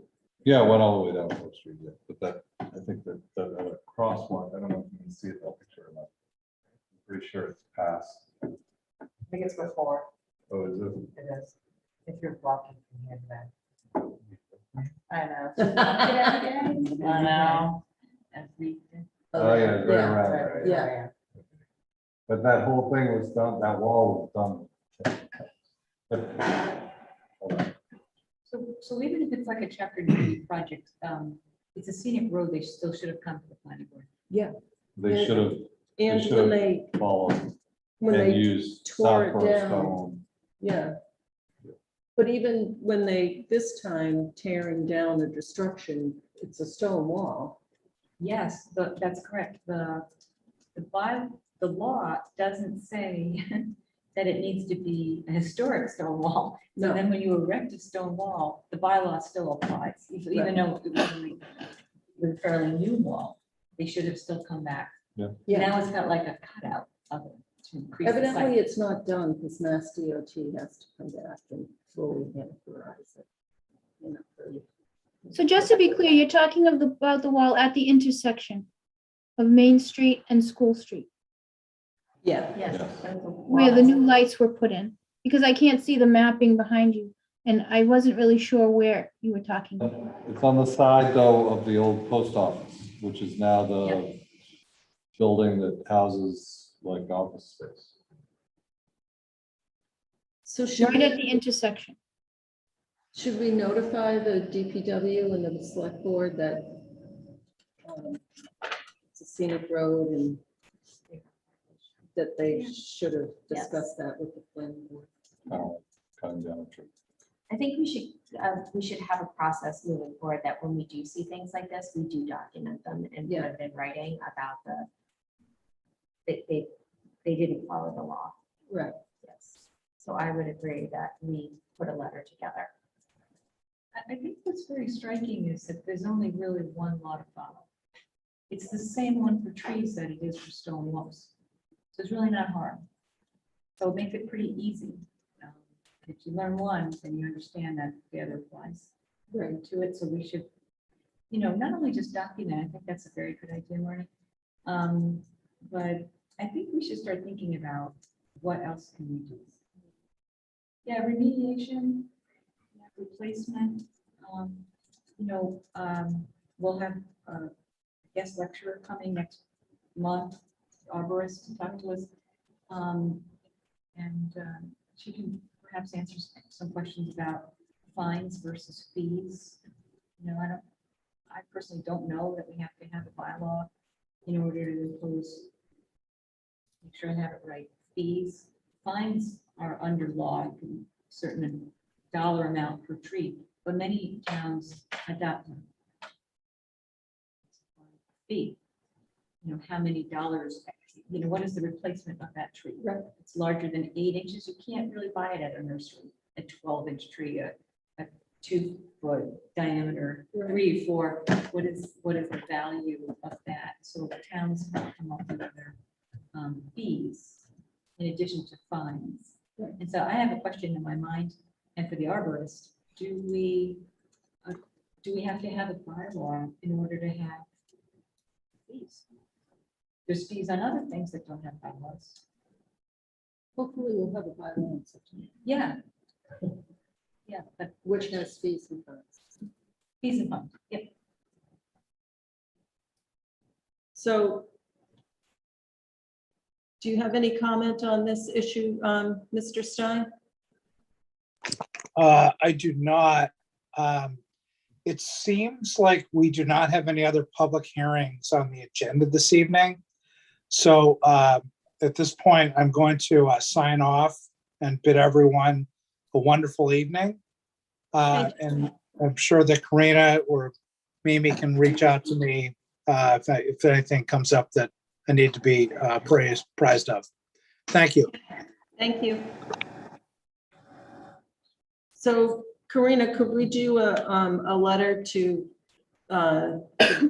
you superintendent and CC the select board just to make them aware that Scenic Road's destruction of stone walls needs to come before the planning board?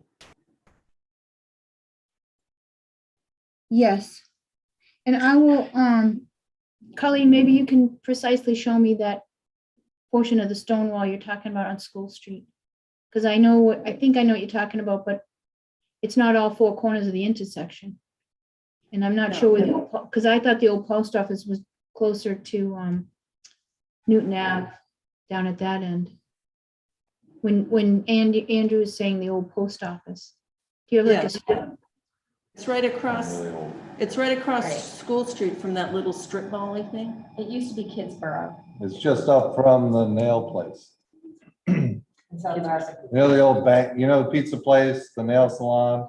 Yeah, And then you go further west up the hill, there's a little brick building. yeah. That's Right the there. old post office. That's the old post office. Oh, okay. Okay. I'll take a drive by. Really old, like Kidsborough was there for at least 10 years.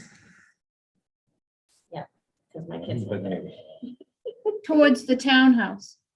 In other words, past the Yeah. pizza place and on in that direction, but not as far as the gazebo by the police department, by the old. No, police no, department. no. Yeah, It's further downtown. Got it. Yeah, it's School Street on one side and Ladasquama on the other. Okay, got it. Street in the middle. All right. I probably have pictures of what it looks like. Okay. And the next item on the agenda, another discussion item, is the National Grid vegetation management and tree removal. So I can speak about this one. Okay. I received 3 applications for vegetation management for National Grid. And we looked into it a little further, and they are required to have public hearings for the scenic roads, just like everybody else. So we sent them an email, and National Grid, the gentleman I was talking with was David Donahue. And he was gonna look into his department and see if he had somebody that could help him, because he's never done a public hearing before for these. And back out to him to find out where we stood, he sent me an email, which I sent to you guys today. And with his lawyers' ideas about it. So Creed and I talked about it a little bit earlier, and we were kind of thinking that maybe the planning board would want to send this to town council. But I cannot. You know what? I may not have saved the whole thing. I have it somewhere else.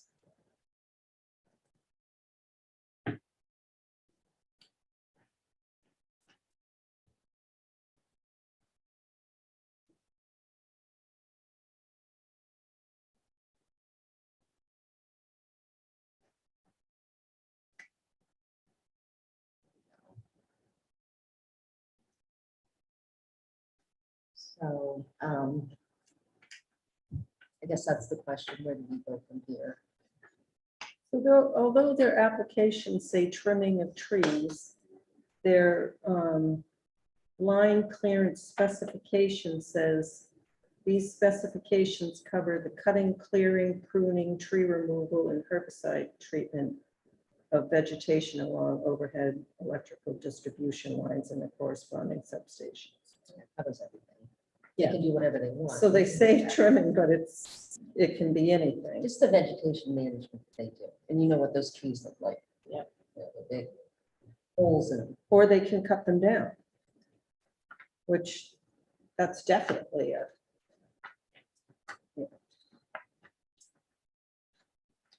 I did hear, they do know ahead of time, years ahead of time, what their maintenance plan is. Right. So, I was trying to talk with David before that, we were just chatting on the phone, saying, well, you have a plan that you'll follow for next year, so why don't we see next year's this year? And we can kind of get into a habit of that. And he was all gung ho until he talked to his, I got this last email back from him. And they really didn't feel they had to do it. So according to chapter 87, the tree warden may, if he does, the utility shall provide an annual maintenance plan. And if that annual maintenance plan is approved, then they are not subject to these hearings. But we do not have an approved annual maintenance plan. Is there any reason we can't ask the tree warden to begin requesting an annual tree plan? I mean, it'd be good to sort of get ahead of. It's in the tree bylaw. You gotta get that. That's a lot. Trying to dig out a little bit here. I mean, I agree with you, Mimi. I was sort of surprised to see this letter. I've looked at a lot of different towns.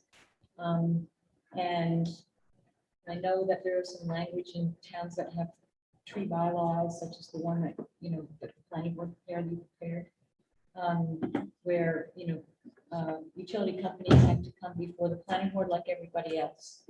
And so I question whether, this is in response to the fact that we don't have a tree bylaw that has this specifically in it, or, how we can then be,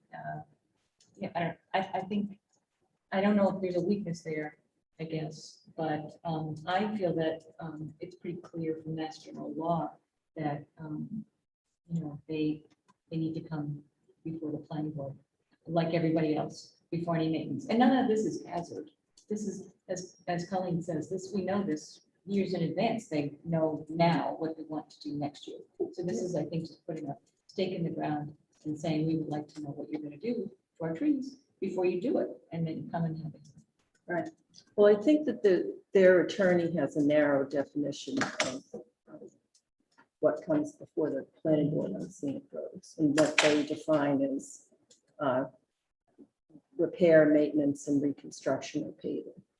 And, Karina and I were talking, and I consider, and I think she agrees, that they're working in the right of way of the road. That's maintenance.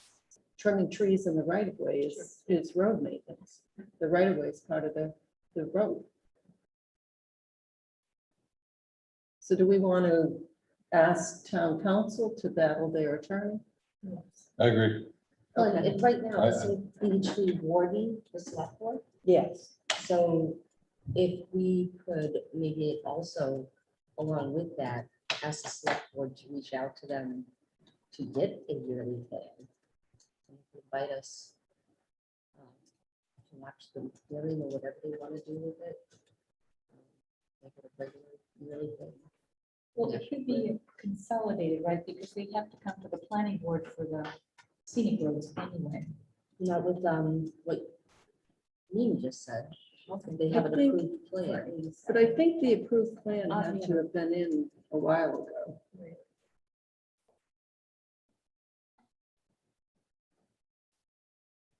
mean, if you look at the applications, they have the roads and stuff, so I think at this point, I don't think I'm misspeaking by saying I think Karen gets the plan. And goes from there because Karen was the one that brought him over to give me the applications. So I think that was just because of what's been going on. So can I just get some clarification that on the annual tree plan, the preferred way forward is for the tree warden to request the annual tree plan from National Grid? And then who makes the decision on that then? Which is the selection. Okay, but it does not, okay, that's what I'm saying correct. It doesn't come to the planning board. It's the annual plan. No. Okay. No, and Debbie, I don't know if you're familiar, with chapter 40, section 14 is the one that relates to utilities. If you had referenced that, it's in the Dropbox. We put, the several sections there, but in that section, it does talk about a utility may, or at the request of the tree warden, shall submit an annual hazard tree removal plan. So there is description there, a utility may, or at request of the tree warden, shall submit an annual vegetation management plan. So it's either way, they can submit it, or the tree warden can request it. But if the tree warden requests it, they have to submit it. But it has to be submitted no less than 90 days prior to the date the utility proposes to begin its maintenance work. Right. Well, I think you would put up on the town website as well, all the locations that are going to be there, put up the plan for the public to see. Right. So when somebody comes down the road, they know that the town is aware. In the tree bylaw, I don't know if I've mentioned that before. Oh, that one? It will require a public hearing to vet the maintenance plan and the hazard tree removal plan. So do we want to ask town council to opine on National Grid's email, or actually respond to them, attorney to attorney? Fight with the attorney or work with them and try and get them in for a We could wait for town council's feedback, and then we could convey that information and say, town council opine. We checked with our town council and he believes X, Y, Z, because we have to see what he says first. My concern is, like, if we don't, they're gonna start doing this pretty quick, right? And if they think that their position is, we can do whatever we want, we should work with town council to whatever the quickest way is to either get them to say, hey, you can't. Because, we've talked about this a lot in recent years or recent months, and I'd hate for this to come through and like, oh, the planning board didn't do anything. It just let the power company do what they want. Well, I'd be in favor of whatever the fastest resolution would be with town council to say, look, our position is they should be coming before a hearing or giving us the plan so we can review it, know what they're gonna do.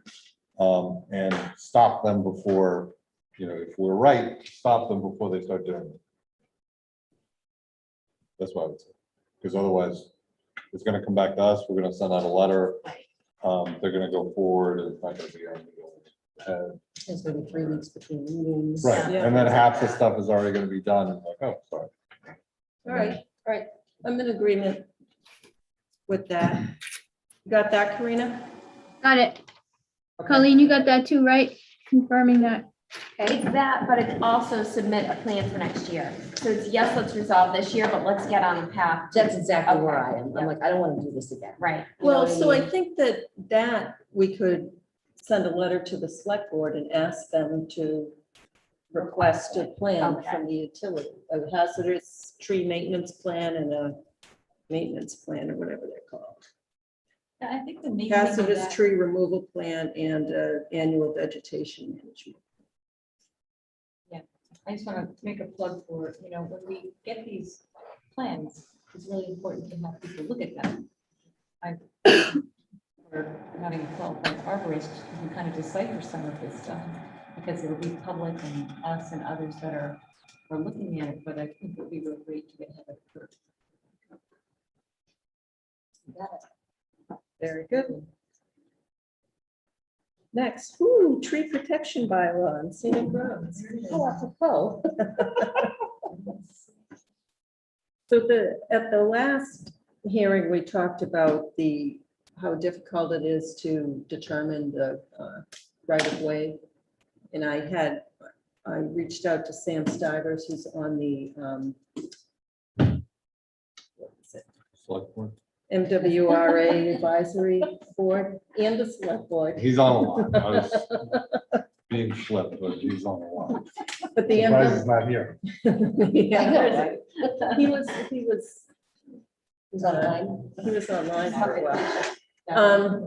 But the MWRA advisory board has a lot of DPW supervisors on the board.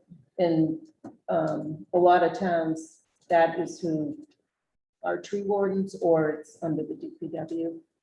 So I asked him if he could reach out to them and ask them how they determine right of way.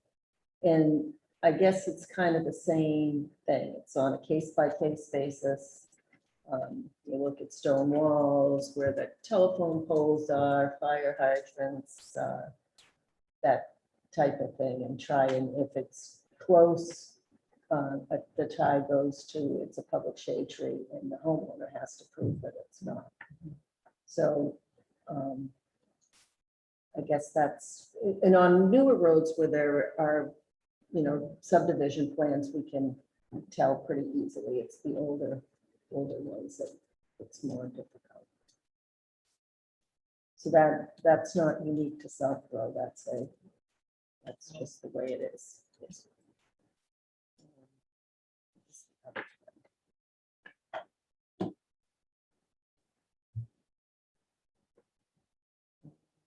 Yeah, so the select board are the tree wardens, and they have designated this legal to be their designate through December, I believe.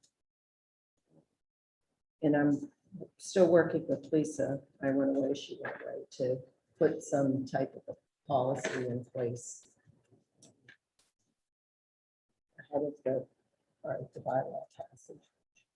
I hope to start going around to the other boards and committees to try and get by with that.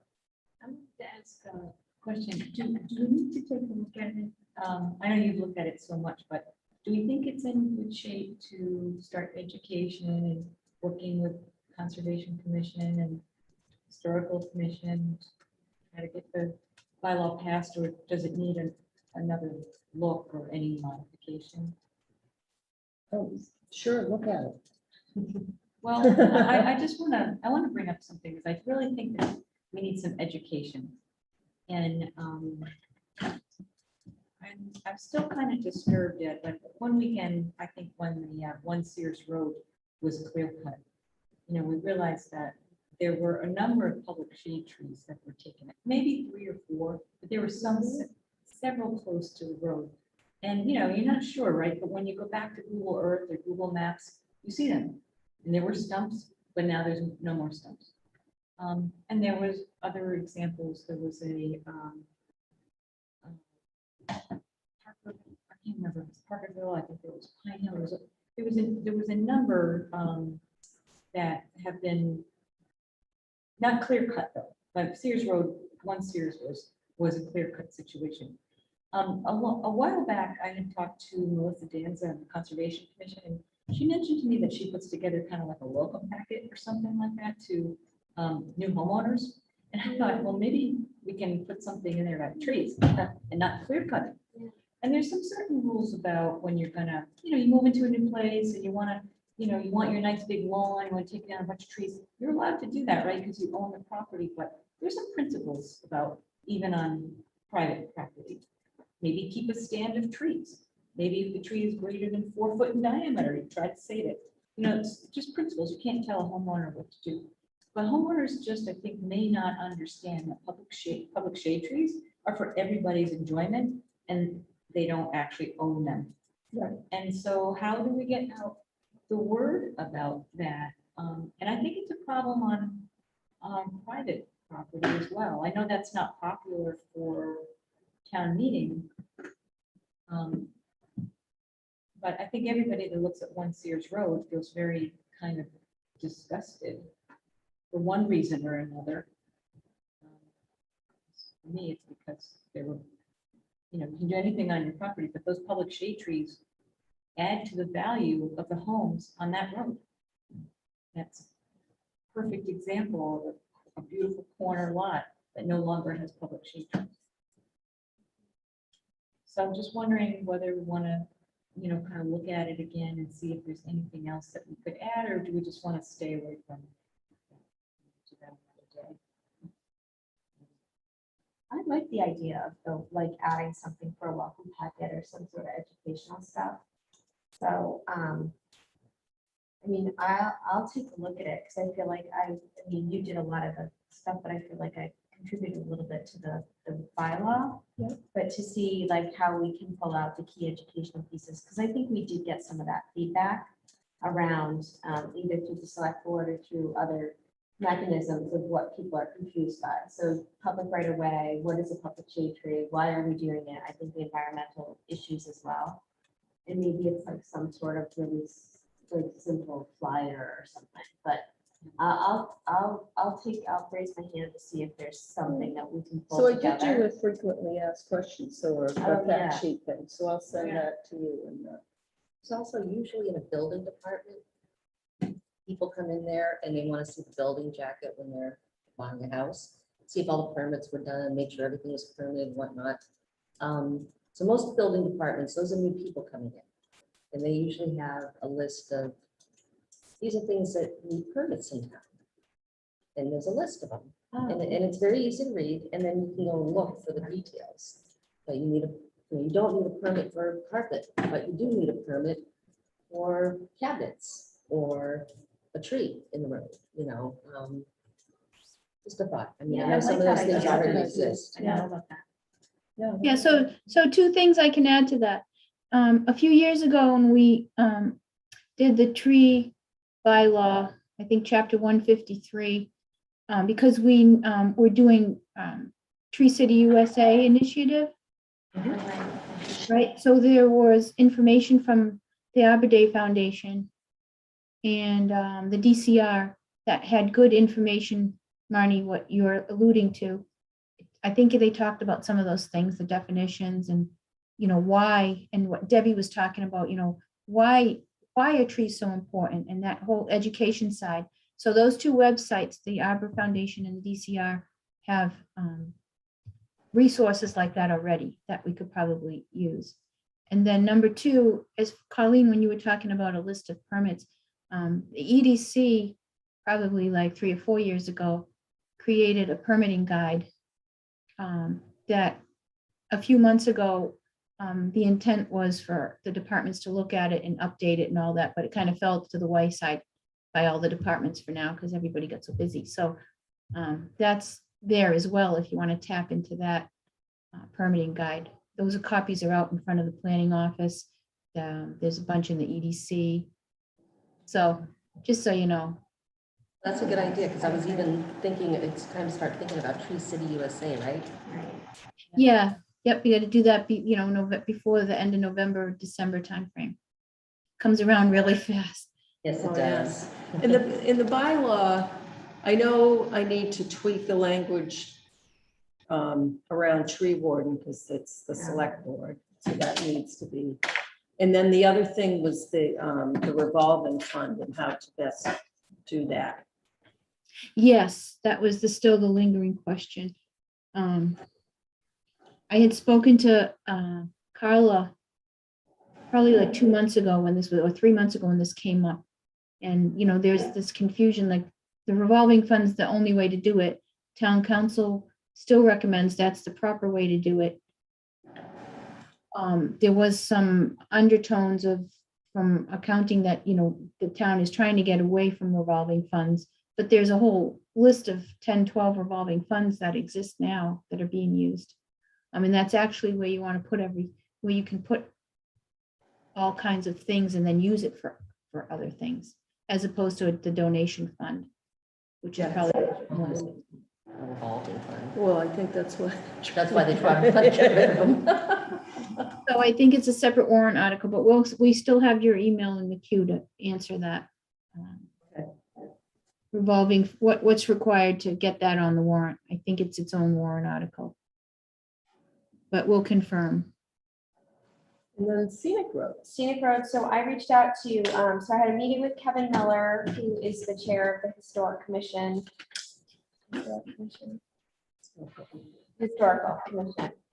And Melissa Danz I reached out to and requested both of their support for the Scenic Roads, or at least minimally have a conversation. So Melissa extended an invitation to me for July 14th to attend the Conservation Commission meeting, so I could appeal to them to see if they'd be willing to at least have a conversation. I think the key points are recognizing some of the feedback that we received at town meeting, which is these newer constructed neighborhoods, are they really a scenic road? And it's valid feedback, and I think we should consider that as we move forward with the additional, I think it was 68 streets to be named scenic roads. So my goal is to come to an alignment with historical and conservation, with the hopes that the three of us can represent a new scenic bylaw. So at this point, I don't have any specifics that have changed, but I think there's at least willingness to have a conversation. Great. Thank you. The more the merrier. Absolutely. Other business properly before the board. Members sign in a registry of deeds. Yes, so I got Andrew's signature on the one that everybody else signed, but this one was actually the payroll one. So if everybody could sign this one as well, I was told everybody should sign it. Oh, I already signed. Oh, so You didn't did, need because that's that. all I thought I needed. Yeah. You.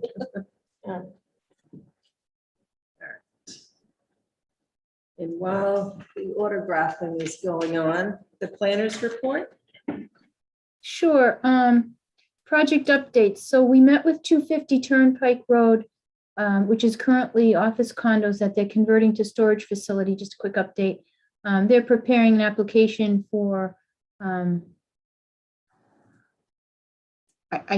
think it's major site plan versus minor for change of use from office space to storage. So when that comes in, we'll check that application and let you know where that, and distribute that. Open space inventory for fiscal year 2022.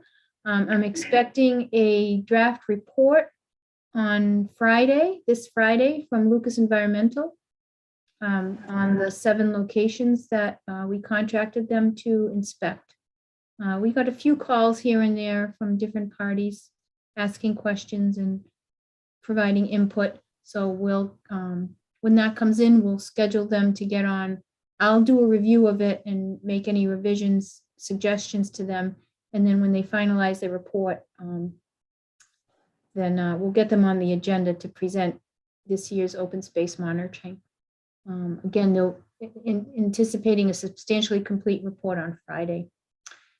Then as far as the budget, recording clerk. So I'm in the process of updating the contract for Kelly Boyd, who was the ZBA clerk. And she's very interested. She's just waiting for me to get a contract. The town has new contract formats starting this next fiscal year. They're a little bit complicated. They came town council. So I was talking to Melissa Danza today about it because she needs to do hers too. So we're gonna kind of brainstorm and see what to take in, because there's a lot, it's like 5 pages, where our old contract was 1, which had everything in there. So it got Brandon, can you complicated. send me a copy? I need one for the CPA, the CPC. Sure. What the blank one is, if you For have. them. small services? Yeah, I'll get you that. We got them all, so I got all 5 or 6 of the templates. And then the next item is the budget. We'll be reconciling the budget for fiscal year 22 over the next week and a half. We're on target right now, probably to have in the range of $3,000 remaining in the budget. You know, Sarah was not full-time for several months, so we have a little bit of excess there. We purchased a laptop for the planning department to use if we have a senior worker, if the planning board needs a spare, or if we have a student worker, or if we need one for the road. We purchased 2 monitors in order for us to be able to view plans on a bigger scale. We have the consultant services for open space inventory inspections. So once that gets finalized, I'll hone in on a bottom line. So if you have any suggestions, anything you think the planning department could use. Can we monitor more open space? We can try, but the problem is, we try to maintain that under $10,000 for the year for contract solicitation reasons. It's usually frowned upon if you put out another contract or add to it over 10,000. But I'll check with accounting if it's possible. If we're going to be putting educational materials together for public shade tree, maybe there's some of that is either in printing services or some sort of like digital campaign. Correct, and it would have to be invoiced by June 30th, just so you know. Yeah, that's the problem. So we tried, we do have enough. Both for copies. Or color copies or something like that. Can you do that? Can you Is do that that? Say that again? Gift Like a cards to buy Staples gift card, so we can do printing on the outreach things? I don't think they would like that. I don't think that would pass the audit. I can check with the town accountant. Yeah, buy trees. Where do we keep them? We'll keep them at your house. We have, does Marcy still have her hand up? Yes, Marcy. We have someone with their hand up, just once. Marcy? Jones? You had your hand up. Oh, she took it down.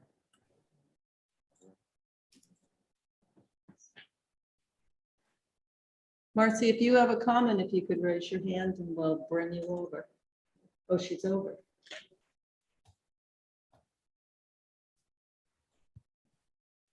You're No, we muted. can't hear you. Yeah, you're muted if you're trying to talk. Sorry, planning board. There she is. I accidentally put my hand up. I didn't mean to. Oh, okay. We No thought we worries. had someone interested in the conversation. Well, thanks for coming. Thanks for watching. Thanks for I watching. didn't mean to. Thank you. All right. All thank right, the last item on the planners report is the salary surveys. I'm still working on those for mine and Colleen's. So I'll be doing that over the next week in order to get those in for the review that the town hired a consultant to do on salaries for different roles. And that is it for the planners report. Make a motion that we approve the meeting minutes from May 23rd, 2022 as written. I'd like to just add something there too, before you approve them. So in discussion, Second. Motion in the second discussion, Karina? Yes, I just wanted to clarify that the meeting minutes for 5:23, Kate, have to include, hold on one second, I have it right here. No, they're all set. I'm sorry. It does include the draft decisions for 325 Turnpike. It was the 6 documents used. When you approve that one, we have to add the documents used were the decisions drafted from 5/25/22. So sorry about that premature discussion. Any more discussion on 523? Fabulous minutes. We have a motion in a second. Latrell, yes. Mills, yes. Houlihan, yes. Yes. Okay, next. Make a motion to approve the meeting minutes from May 31st, 2022 as written. And the second. Any discussion? Okay, Latrell, yes. Mills, yes. Houlihan, yes. Yes. I make a motion, we approve the meeting minutes from June 6th, 2022 as written, knowing there will be a discussion. And the second. And the discussion. Is that, from me, if Kate, if you could just add to the documents used under 325 Turnpike, decision for MSPA and LID for May 25th, 2022. Got it.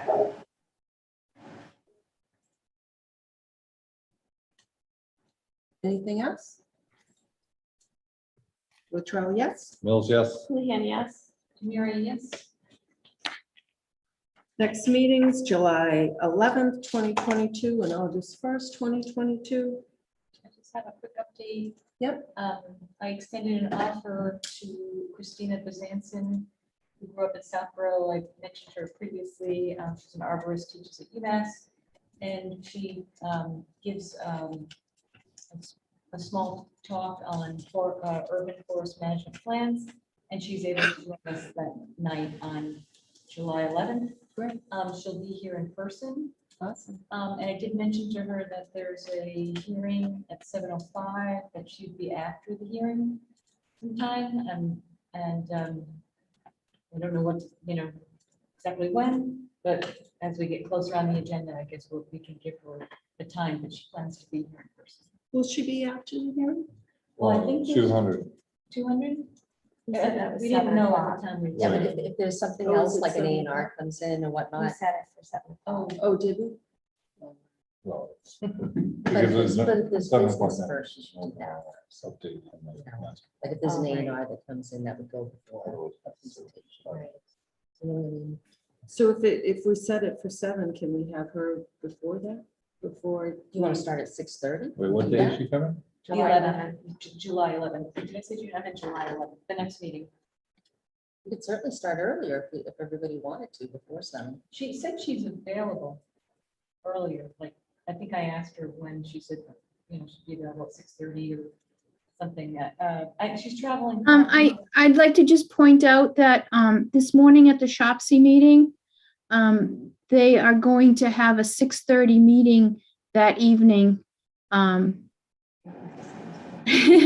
with Jesse Stein there in order to have a quick meeting to reorg and approve some meeting minutes.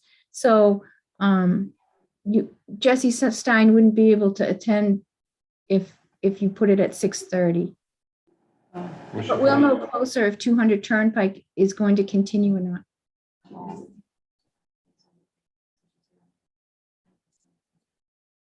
Would 6:45 work? Just. I sneak don't it in. know. The Yeah. I mean, she said she was okay with 8 o'clock. I said 8 because I thought there was a hearing, so we can ask her to show up at It's 7. easier to put her on after the business. I mean, right now it's just 200, but there might be something coming in. You never know. Yeah. But we could still, it's up to the chair. Be the first The discussion. chair could say that it could be sooner. We always try to do the hearings first, but if a new application comes in, which they can't, they don't have enough time. for a public hearing unless an A&R, and A&Rs usually go fast, and they're not gonna have time for an A&R either. Because of, You know ahead of time where they're gonna speak, like the 200 Turnpike, right? Because they texted you or emailed you. Well, they were supposed to Well, be here like 2 tonight. but days he was ago. running- Like, there's not much notice. But if she's But- gonna be here anyway. Yeah, she's gonna be here anyway, but I mean, just to be respectful, like, okay, the other applicant's gonna come and actually talk. It's gonna take at least an hour, so plan on 8 o'clock, but. Well, I can certainly let her know. We also discussed, I mean, yeah, maybe she's available to come at 7 and wait, maybe in case that she can start earlier. We also discussed inviting the select board to join us. And want to just check in about that as well, sort of an educational thing. Yeah. Invite everybody. I would agree. I think you could also invite Leroy and Mr. Leroy and Karen Galligan and some of the people on just kind of the value of her, what she's going to be teaching us. The conservation agent was interested to join too, right? Been chatting with her.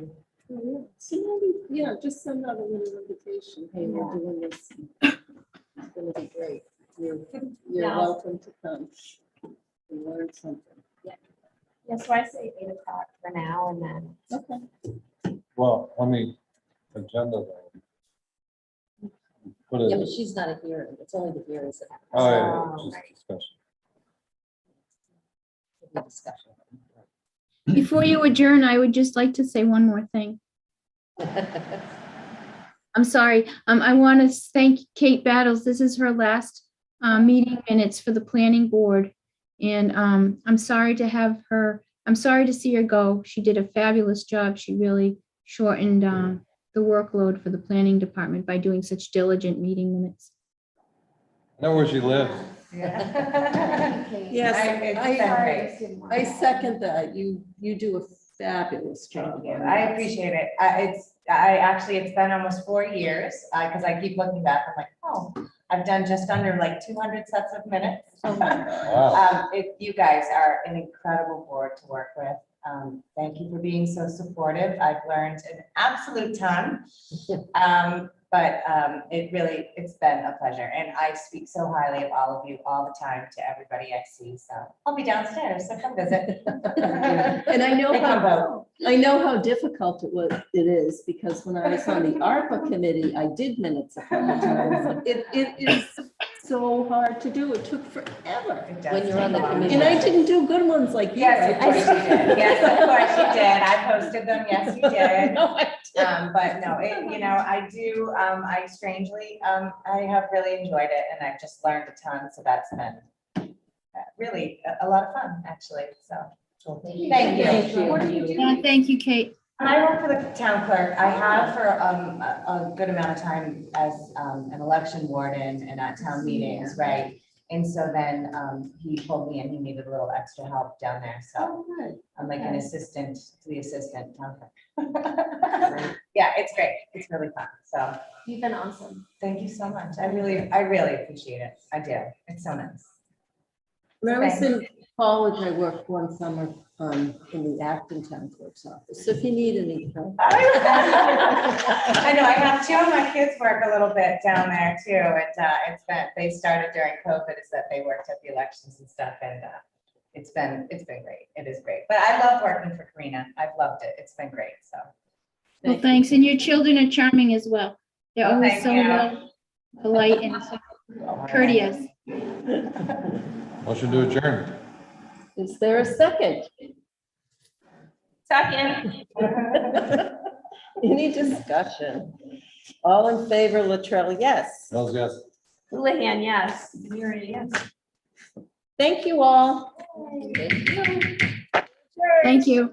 Good night. Good night. Karina. Bye. Thank